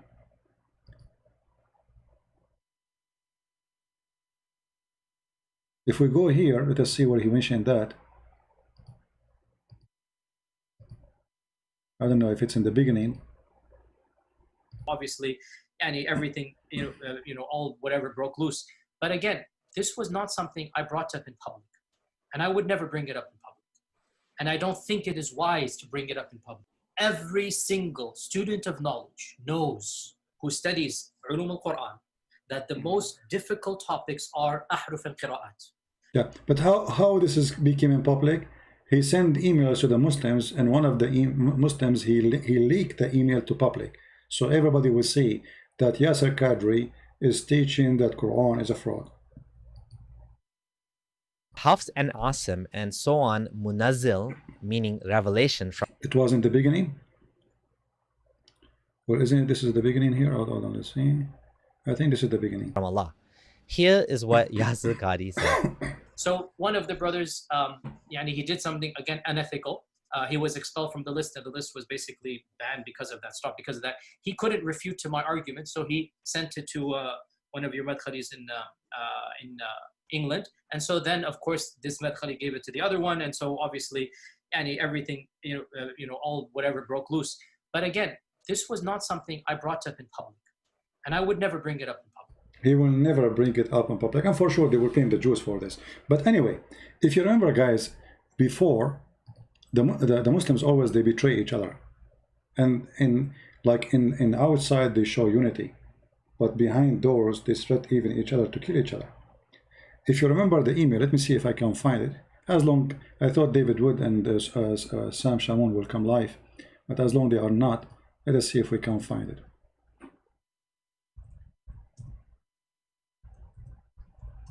The idiot, they have Sam Shamoun in their mailing list.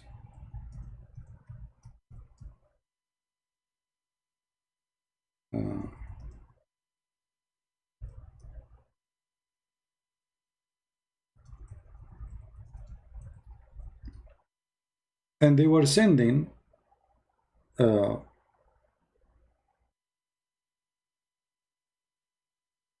email to Sam Shamoun without noticing. Or maybe they know that, I don't know. Let me see if I can find it. You will die laughing when you read it.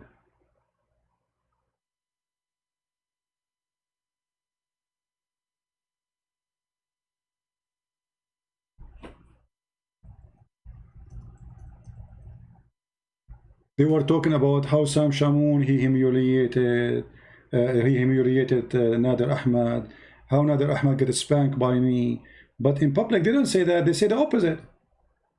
Let us see.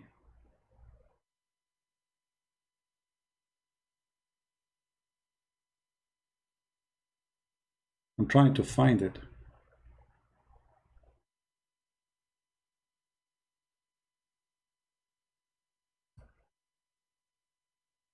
Oh, here we go. But this is not, maybe not all of it. But, you know, I mean, it's a comedy.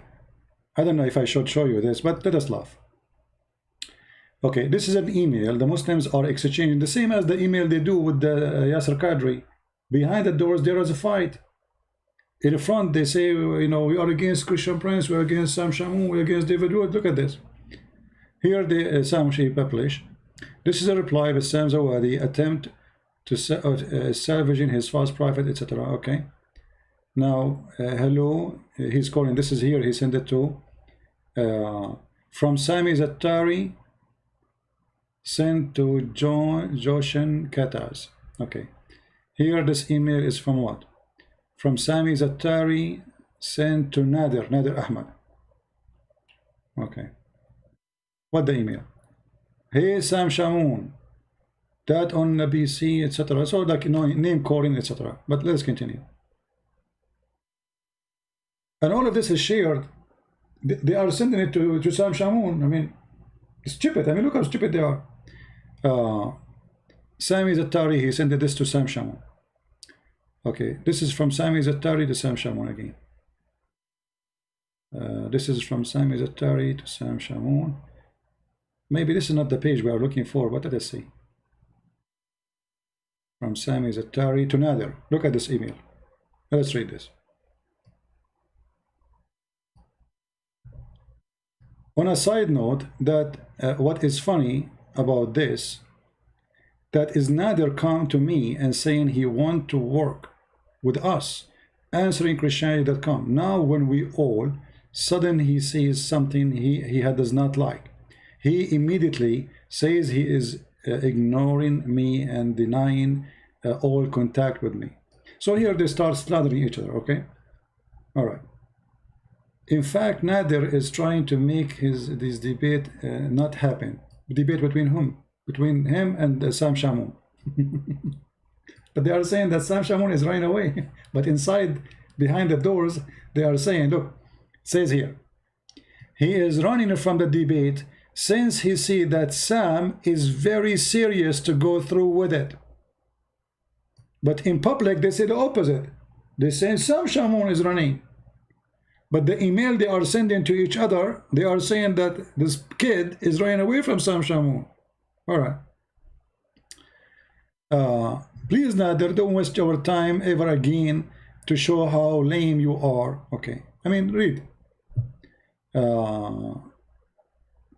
You have settled and run from the debate. Okay. Another email. Nader, he sent an email now to all of those. Okay. Sami, your requested help organize this debate has been denied. I do not want anything to do with you. Sorry, I have adjusted my setting to send all your emails to my spam folder. Okay. Please remove me from your email list. Okay. Okay, this is getting silly.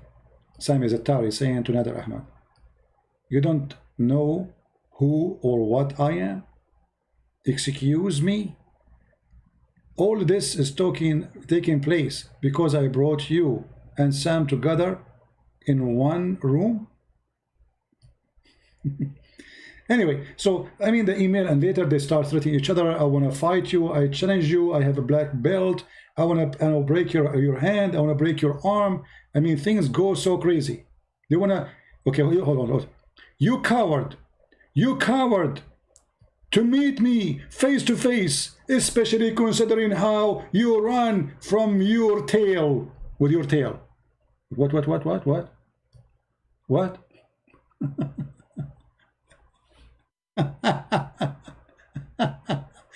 And okay, and then let us see. I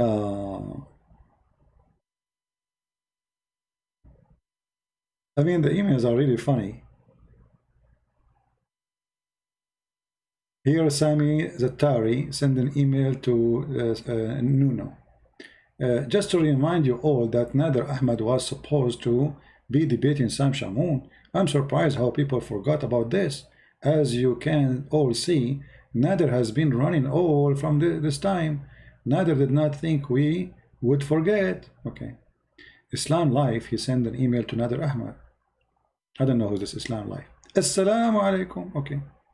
As much as outrage as I feel, as little khabith mean like filthy, like, you know, like Allah is khabith. Usama, they are calling now Usama names, and his Kufa, you know, the young fool Sami Zattari. So here we go. Anyway, you can read it. I mean, it's a joke. Actually, even they mention my name here. Let me see where my name appears. Even though they are fighting about something else. Let us see.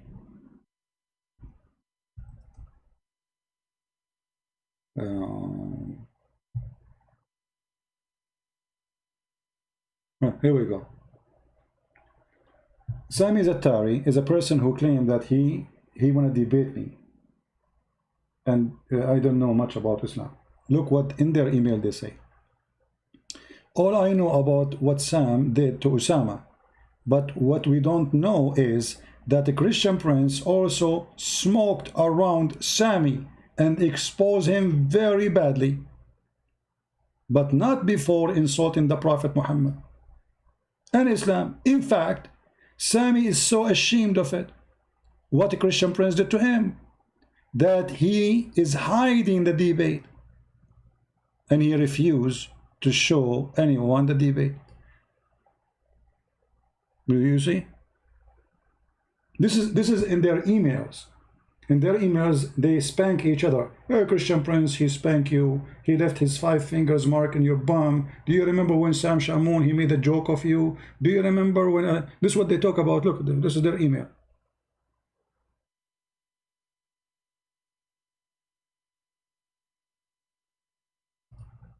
This is their email. This is not our email.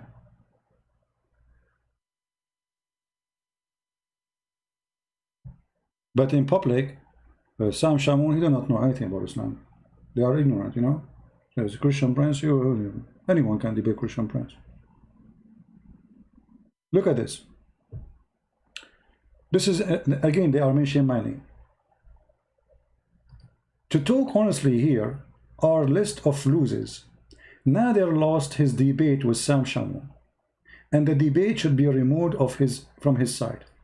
Nader debate with the Christian prince should be removed, not because Nader admitted animal sex, but since he cannot refute CP claim. Look, the Muslims, they are saying it's okay the Prophet have animals, sex with animals. I mean, look at this email. They are not upset because Nader agree that his Prophet have sex with the goat. They are upset that he could not refute me. I mean, do you see the stupidity? Look, read carefully. Nader debate with the Christian prince should be removed, not cause Nader admitted animal sex. The debate was about what? We were talking about his prophet having sex with a goat, not just animal sex. But since he cannot refute CP claim, Usama lost badly with his debate with Sam Shamoun. I mean, it's a massacre.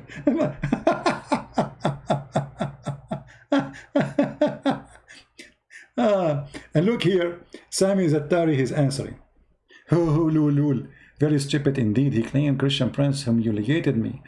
That's why all Muslims in the room were laughing at CP and running away from the debate. Really?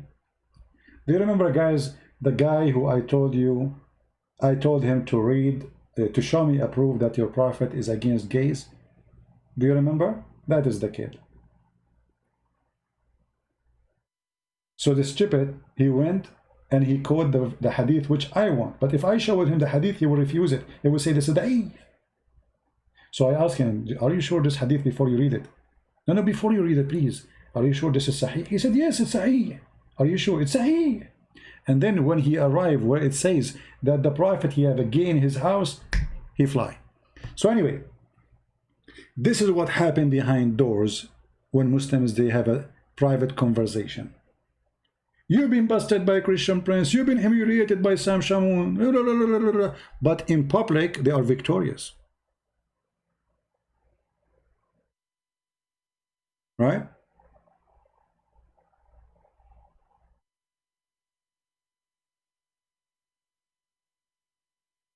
Look at this.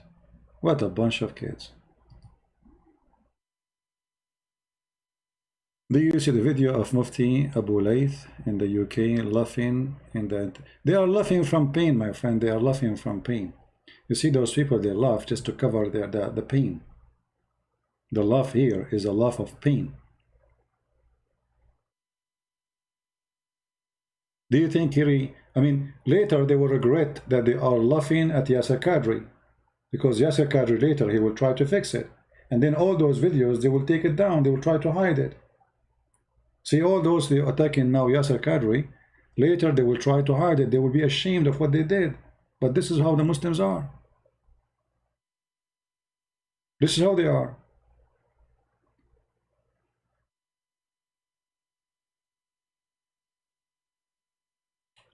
Do we have anyone have a question? Again, stupidity is amazing. Exactly. But you know what? I like this song, and honestly, like I think I am from now on attached to Rabbi music. I mean, this Anthony is really good. I don't know that he is good in Rabbi music like Prophet Muhammad.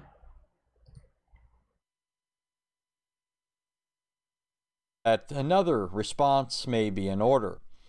I thought to myself, since Muhammad Hijab likes spitting so much, maybe I would spit a little something in his honor. If I only had a beat. And then it hit me. My name's Muhammad Hijab. I cannot debate. That's why I beat my chest like a great ape. I yell, hoop and holler, hoping you won't see. I'm dropping logic blunders like bananas from a tree. With God I refute claims that David didn't make. That's called a straw man, and I'm called a snake. He said we treat our prophet like a demigod. Some bathed in his spit, while others drank his blood. His words I could not handle, his words I had to twist. I said no one's a god just because they have to spit. Now I feel extremely silly, moving like a pigeon. More embarrassing than that?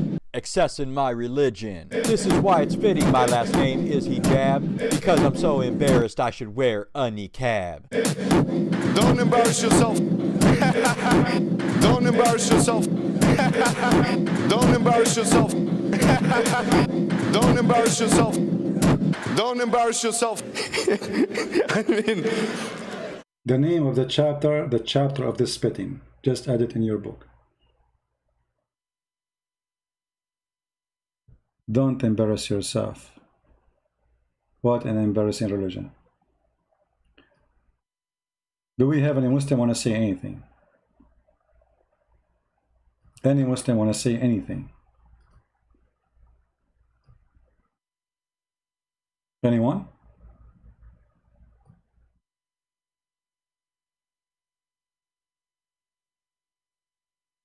The one who did that, his name is his brother Anthony Roger. He go always with the brother David Wood in his channel sometime. Yeah, that's the name of the chapter, is chapter of spitting. I mean, we asked them why your prophet, his spit is collected. Why you are Muslim fighting over his poo-poo? Actually, there's a movie about the Muslim Sunni fighting over the poo-poo of the camel of Aisha. Not even the poo-poo of Aisha, the camel of Aisha. You remember the video I showed it to you? Dominique saying, do you think Yasser Qadri is still going through his crisis? Well, for sure. You see, like this is a gang culture. They are gang. And all of us, we knew that none of the Muslims really will take his side unless he is, let us say, maybe very educated, but even the educated one, they will not accept what he said because he should not say that in public. You see, even the one who support what he said, they agree with him. They will say, why you said that in public, and now the Christians are laughing at us, the atheists are laughing at us, the ex-atheists are, the ex-Muslims are laughing at us. Why you did that?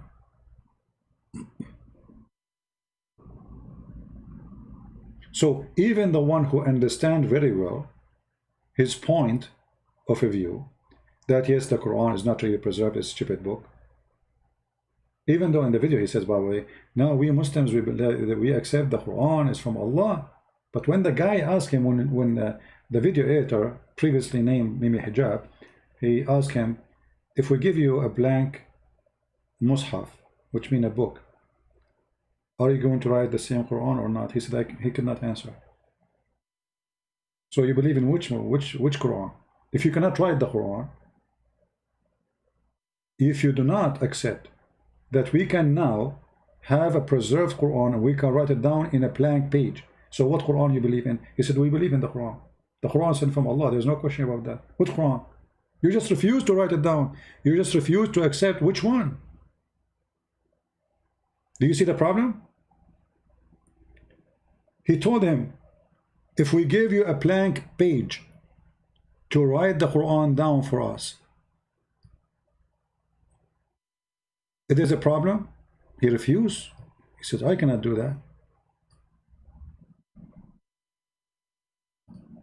And the stupid, Mr. Video Editor, previously known as Mimi Hijab, because he's stupid, he insists. And by insisting, he make it more poo-poo. Fired so badly like you cannot imagine. Hijab asks, if you had a blank mushaf, meaning a Quran, and write down with no interference what was revealed from Allah, would you write down what corresponds to the existing Quran we have? Yasir Qadhi interrupted him and didn't even let him finish the question.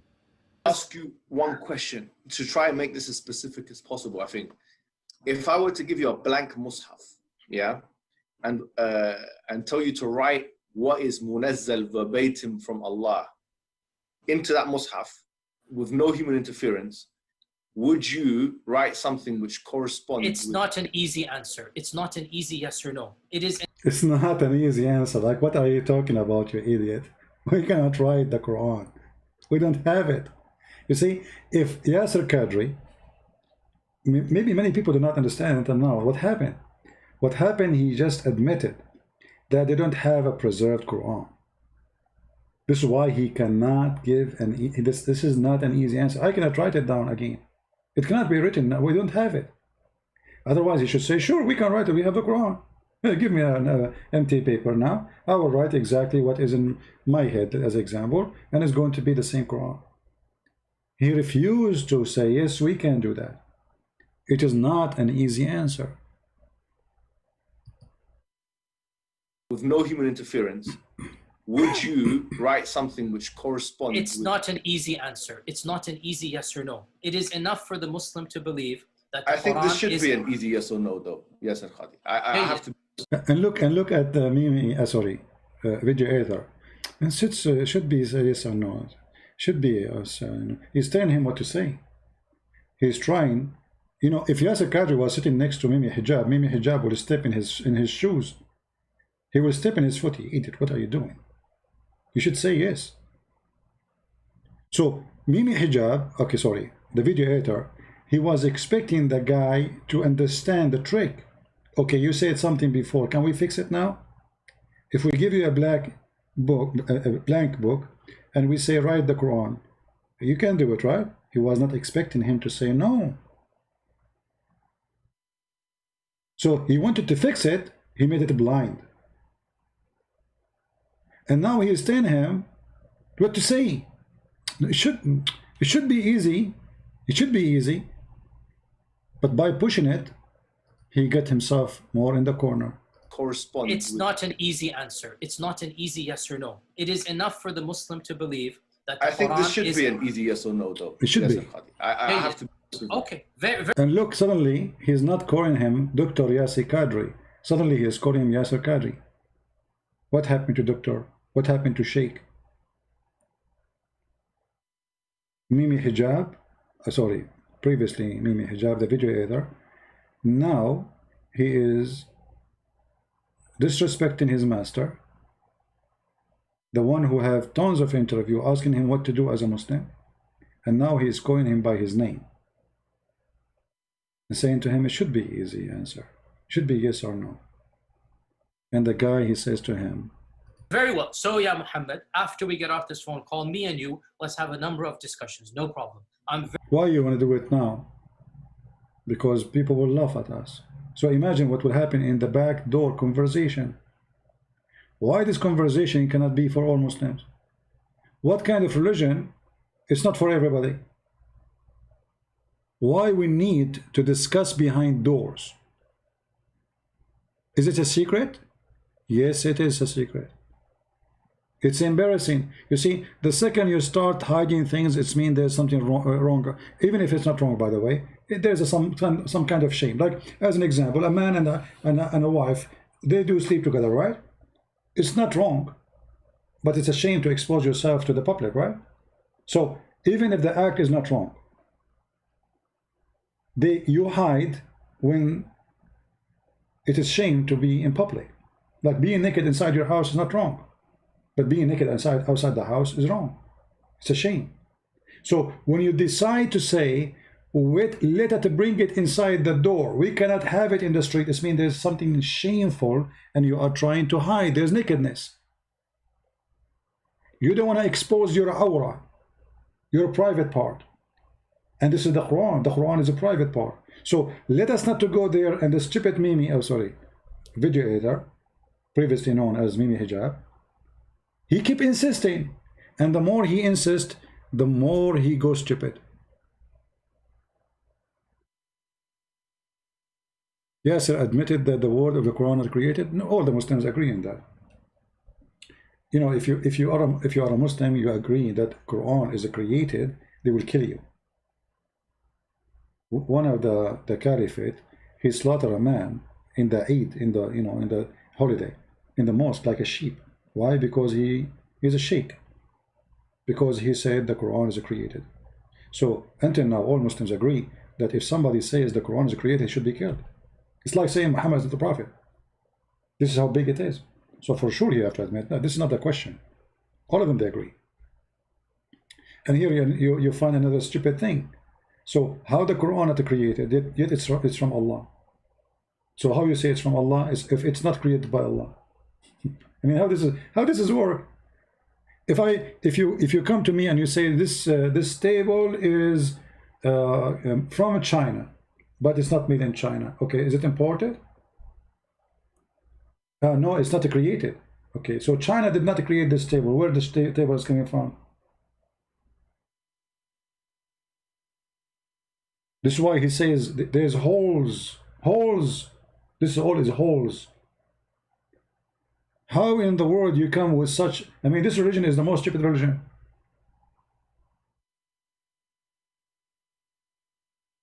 Islam looks so stupid because it's a mix of many religions. Some from the Hindus, black stones, the vagina, sexual stuff. Some from the Sabian, some from the Christians, some from the Jews. And then they put it all in a mixer, and then we come with a religion nobody understands, including the Muslims. So, in one hand, they will say to you that Allah is not created. The Quran is not created. So now we have two Allah. Very open with advanced students. But these issues should not... Look, it is Kalamullah, what is going to be written. It is Kalamullah. It is what would you write? You're pushing me. And I'm saying it's not hikmah to... Listen, I have a condition. Like I said, everything I say is going to be factual. If I wanted to do Tawri and whatnot, I would do it right now in front of you. There is no need for Tawri. He said, if I want to do Tawriya, if I want to do hide the stuff, this is Islamic practice, by the way. When two Muslims are debating, and they don't want to be saying something will be used against them in the debate, they do Tawriya. Or let us say they have an argument. So they hide some truth in order to pass the point. So we do tawriyah, same as taqiyya. We hide it. This was tawriyah, you know, put it in the back.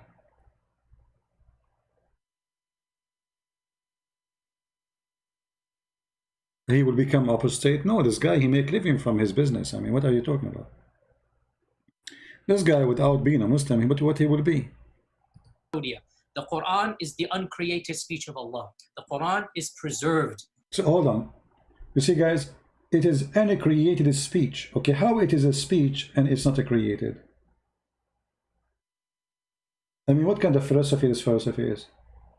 So Allah, he speak the Quran, but he have nothing to do with the Quran. Because when you say this Quran is not created by Allah, but Allah speak it, that means he is reading someone else's words.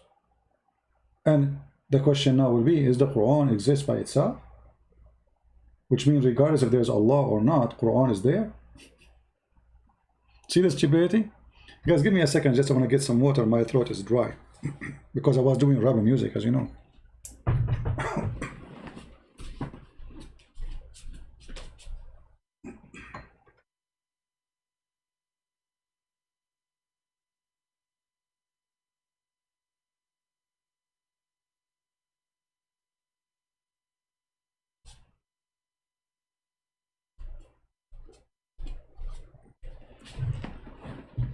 All right, this is better.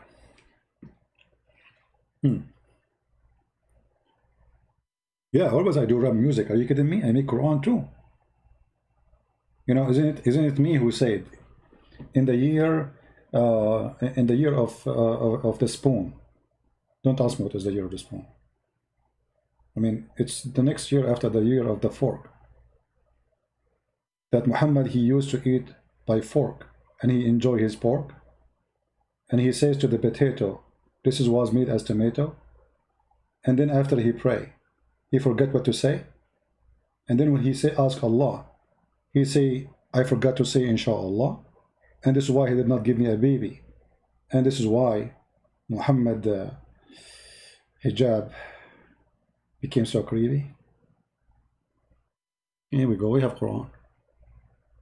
I wish my English skill is good. Otherwise, it's making rap is very easy for me. I can make Arabic poetry easy, but you know, English is not my first language, so I'm limited. But it's a stupid cult, my friend. So the Quran is the speech of Allah, but the Quran is not created by Allah. Solve it. Do we have any Muslim here? He can solve this madness. Yeah, TP, I'm a very good rapper. Actually, they offer me. You know, actually, you know what? Once I wanted to get a job, and me and Prophet Muhammad, we apply. Muhammad was accepted because he's very good looking. He's white. You know, according to Muslims, he's very white. I'm not. So they accept him to do striptease in the blind women club. Prophet Muhammad, he went in the stage, and those blind women, they went so crazy about how handsome he is. For me, they said to me, you can do rap music in the front of the place. You know, the striptease clip of Allah, and you can make a striptease about it. So, you know, like I used to go stand there and like I say, Allah will give you let us say, hold on,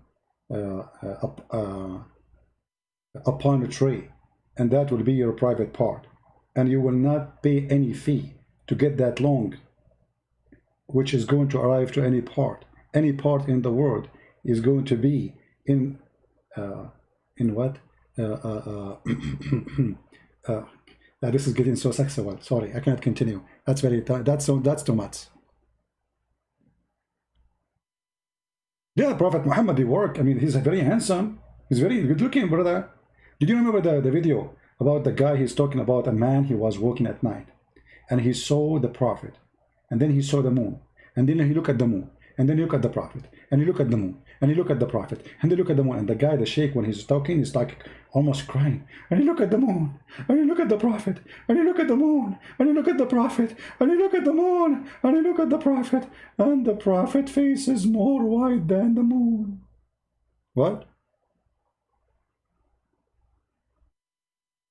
So yes, the Prophet was accepted. His first job is to do striptease for Khadija, a woman she cannot see, and she see him very handsome.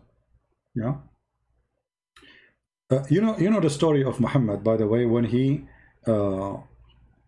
saw first time the angel in his room, Who remember it? Who remember it? You guys are supposed to go like for 20 minutes, 15 minutes. What you did to me. Unbelievable. Thank God I'm not married. Otherwise I would get killed by high heels shoes. Women, by the way, they are very dangerous, by the way. This is why, if you remember in the Quran, Muhammad, he have fight with his two wives, Hafsa and Aisha. And because they are dangerous, brother. Muhammad, he needed help. Anyone remember which chapter we are talking about? And then, this is chapter 66. And then Allah, he said in this chapter, if you too turn in repentance to him, your heart are indeed so inclined. But if you back each other, okay, what will happen? Against him who? Muhammad. Truly Allah is his protector, and Jibreel, and every righteous one among those who believe, and furthermore all the angels. I mean, look at this army, man, against two women because they have high heels and long nails. I'm telling you, women are dangerous. Look, Muhammad, he cannot fight those two short women. He needed to do what he needed. Did he, like, look at this. Look at the support he will get. Like, we. Allah send him Jibreel. Don't worry, we are coming. But Prophet. The Prophet was in the bedroom fighting with his wives. And then suddenly Allah, he sent him this warning. Prophet Muhammad. Say to your wife, if you too turn in repentance to him, your heart indeed is inclined. But if you back it up each other, against him, truly Allah is his protector. May Allah protect you. I mean, we need Allah. Is Allah is enough? No. We need more support. I mean, Allah alone is not enough. Especially he did not go to the gym for a long time because of Corona. So Allah will join the fight. But Allah is enough? No. Truly Allah is his protector. Okay, are we done? No. And Jibreel, like Jibreel is joining. Jibreel, coming. Jibreel, where is Jibreel? Jibreel is getting his shot. Huh? Jibreel, by the way, he have a karate. He play karate. And every righteous, here we go, Al-Qaeda, ISIS, Mujahideen, Al-Zarqawi, Osama bin Laden are coming to support the Prophet against his two wives. It's a big war. And all those believe. And furthermore, we are done. No, we are not done. It's not enough. Those dangerous women, I'm telling you, women are dangerous, my friend. Are you telling me you are still single? I mean, look what happened to Muhammad with two women.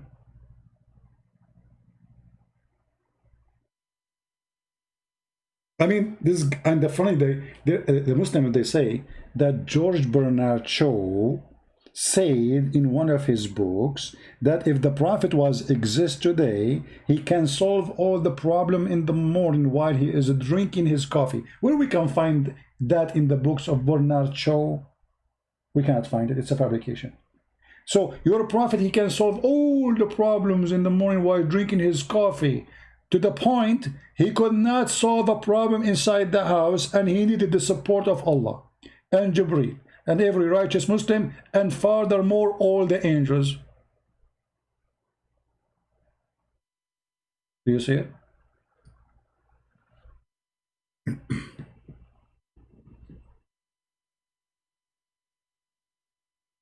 If you are single, still single, man, take my advice. Look what happened to Muhammad. The guy went crazy. Literally, he went crazy. Actually, even the hadith says, look at this. Muhammad, he was, I don't know what they call it in English. Help me, guys. My English is funny, as you know, very funny. You know, I like, once I say to American, hello, guys, they bounce me from the chat room. It turned that I was saying to them, hello, gays. You know, so my English is very funny. Sorry for that. Okay. Now I need your help. When somebody have a phobia, is it the phobia? I think we can say phobia, but something like phobia from women.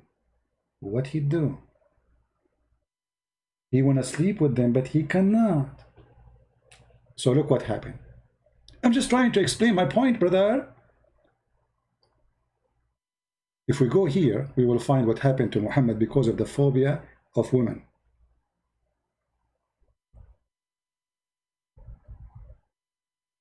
And you know, if you are a doctor or something, correct me, please. Please, not please. It says here, the Prophet continued for such a period of time, imagining that he had sexual intercourse with his wives. But in fact, he did not. Muhammad, he had phobia from his wives. Because we don't know what they used to do to him in the bed. I mean, obviously, those women are crazy, man. This guy is a victim.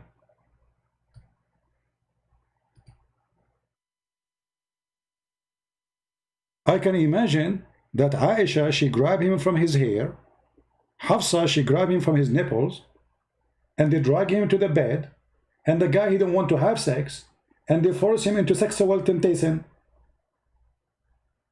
Actually, he made a verse in the Quran. If you read my book, Sex and Allah, you will see it says, إِذَا وَقَب, talking about the private part when it's standing up. Not for the anthem, for sure.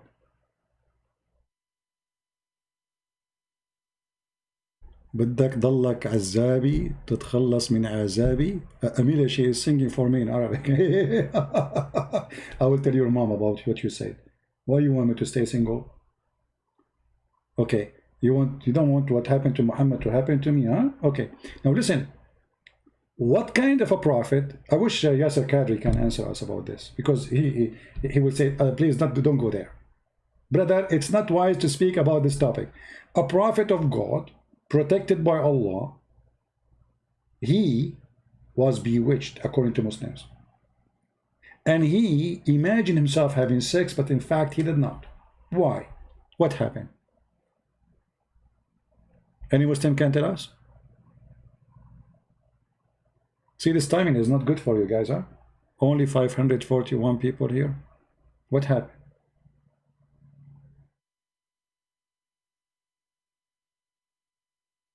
Well, next time before we start live, in this time, because obviously this time is not good for many, I'm going to do promotion. I will offer one flight ticket, one-way ticket, vacation to Afghanistan. And you will see how many people will be here, especially Muslims. Any Muslim can tell us what's happening here? If the Prophet, even his sex was an illusion, so how we can trust him that he was seeing angels?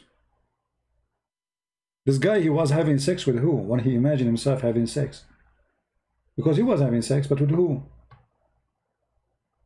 Because this is not about him sleeping, by the way, because you might think says imagining, so you think he was sleeping. This is not about sleeping time.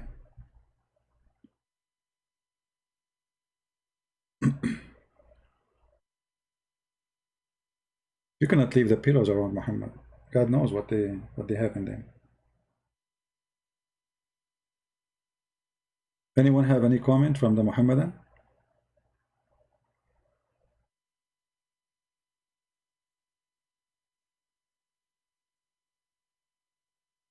How many of you did download the videos previous to this? I'm going to delete it right away. So if you did not delete it, did not download it, please take it, download it and post it in your channel. All right? I have to take as a class. Yeah, I have to. You know.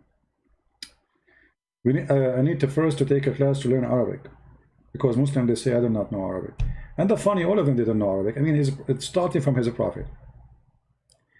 And by the way, you see, just to show you the stupidity of this God, let me show you something.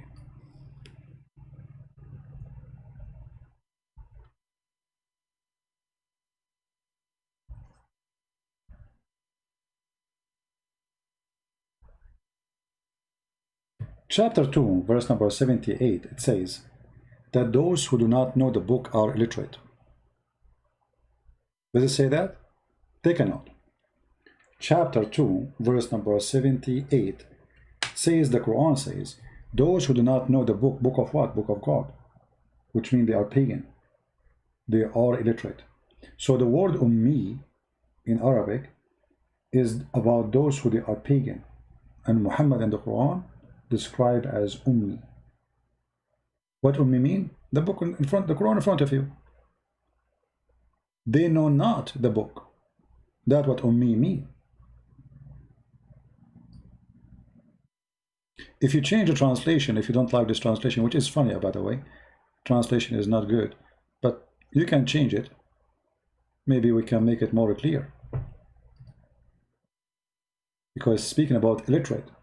So the illiterate people who know not the book. So who is the illiterate in Islam? Is the one who do not know the book. And the funny,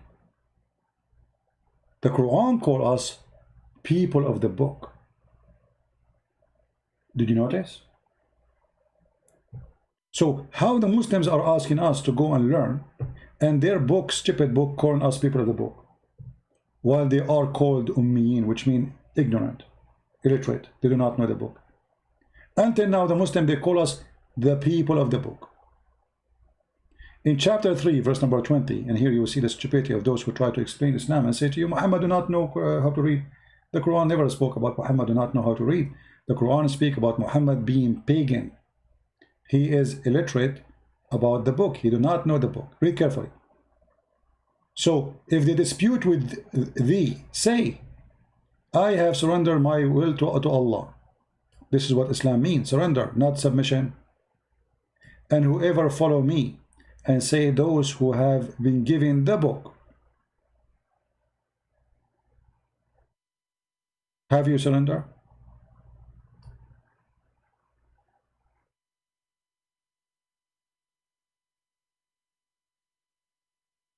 And then those who've been given the book and those who they are illiterate.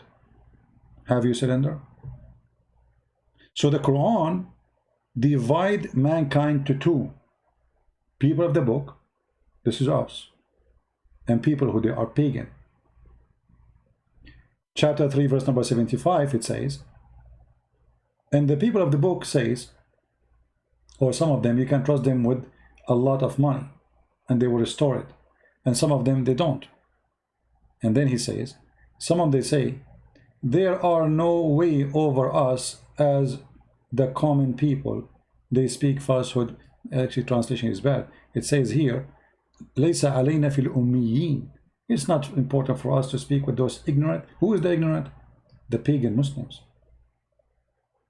But this verse here is saying that those who they are people of the book, they make fun of the Muslims for they are ummiyin, they are pagan. Change the translation. You will see right away how everything changed. Let us go.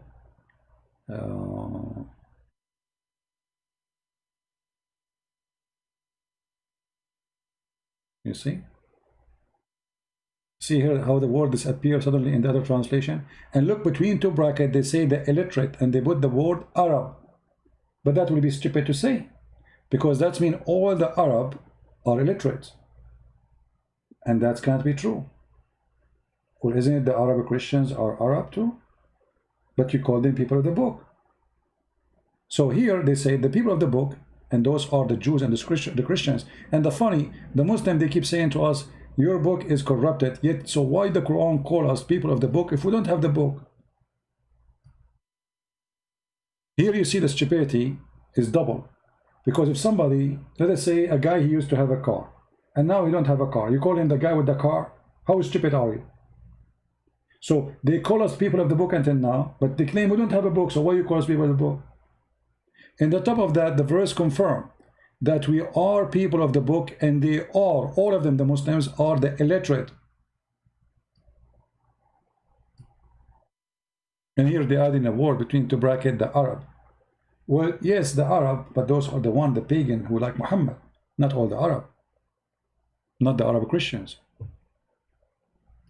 And same tons of examples like this in the Quran.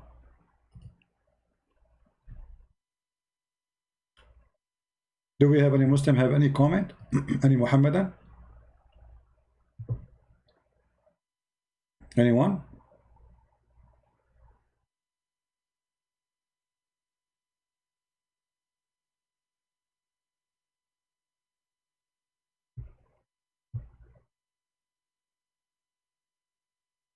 Any Muhammadan?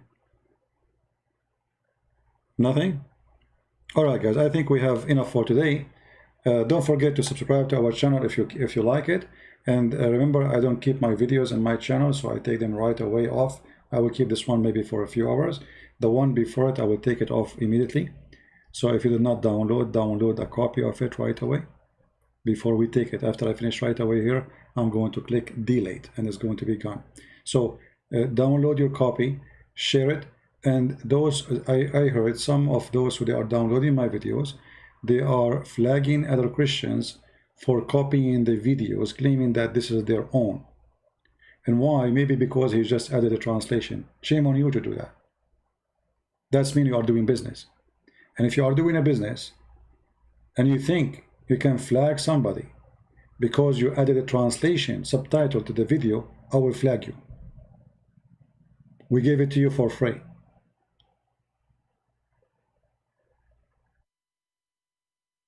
And what we do here is for free. If you are willing voluntarily to add subtitle to a video, then every Christian should have the right to download that video if you claim to be Christian. Otherwise, obviously, you are making a business. So if anyone, he claimed to be Christian, he have a Christian YouTube, you download his video, which is my video. I don't care about other videos because that's not my business. And he flag you for copyright. Take a screenshot, send it to me, and I will flag his videos and I will warn everybody about this channel. We don't want hypocrites here. Either you are Christian or you are not.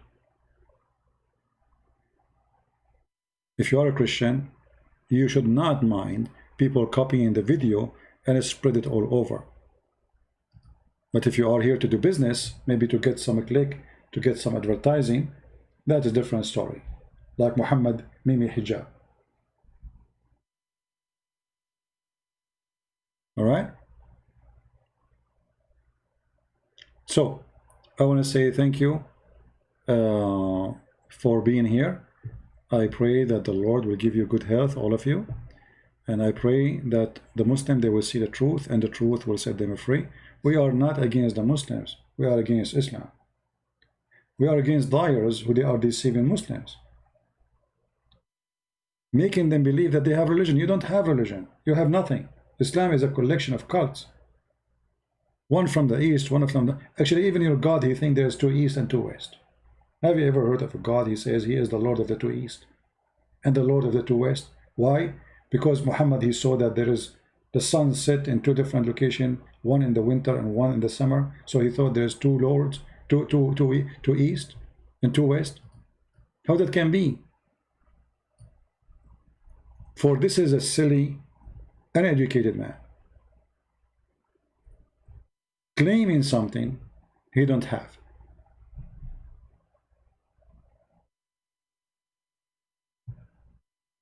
And the more he talk, the more he do poo-poo, as usual.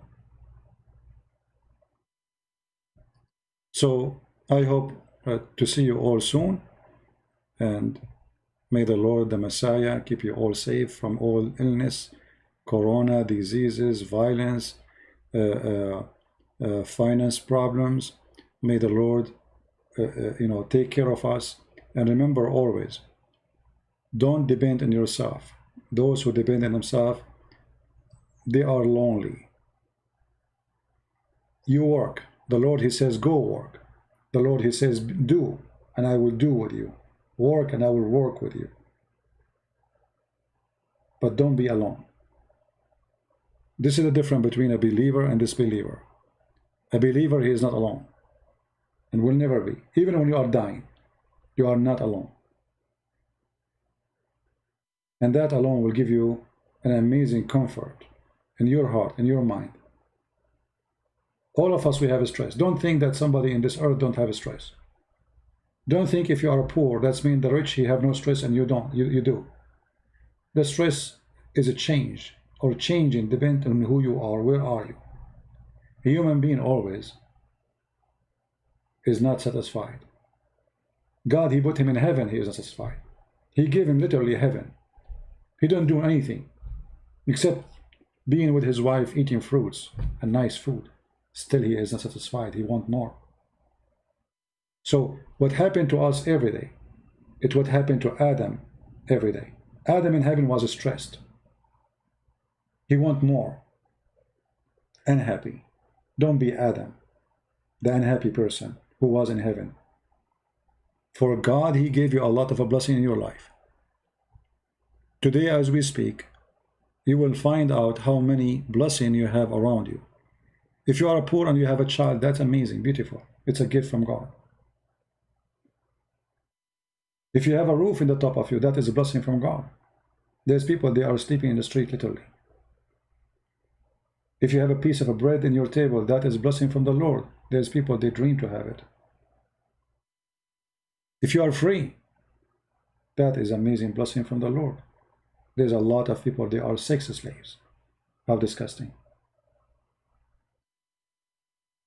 So my friend, rejoice and appreciate. For those who don't appreciate, what they have will be taken from them. And what you have is priceless, even though maybe you don't see it. A tooth in your mouth is priceless. You will not see how priceless it is until you have pain, or until you lose it and then you speak like Muhammad without teeth. The eyes you have is priceless. You will not know how priceless it is until you become blind, and there's many are blind. So let us appreciate and learn appreciation, for this is the key of happiness. We appreciate the Lord and we say to the Lord, thank you. I appreciate you, and I appreciate you bringing all those people to me, to listen to me. I appreciate every single one who I was helping, because by helping him, I'm helping myself. For the Lord, he said, from their fruits you shall know them. So our fruits is our identity, not our names. This is how the Lord will recognize you. And the first fruit you should always have with you is appreciation. A person don't appreciate, he don't deserve to be with the Lord. For he appreciate not what the Lord gave him. Even if you are sick, you appreciate.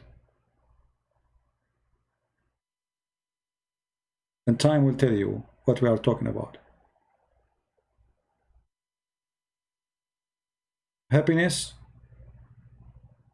is between your hands. But sadly, we don't want it. We regret it. We don't appreciate it because we want just more, and more never stop. The one who have a donkey, he want a horse, and the one who have a horse, he want a car, and the one who have a car, he want to have a limousine, and the one who have a limousine, he want to have an airplane, and the one who have an airplane, he want to go to the space.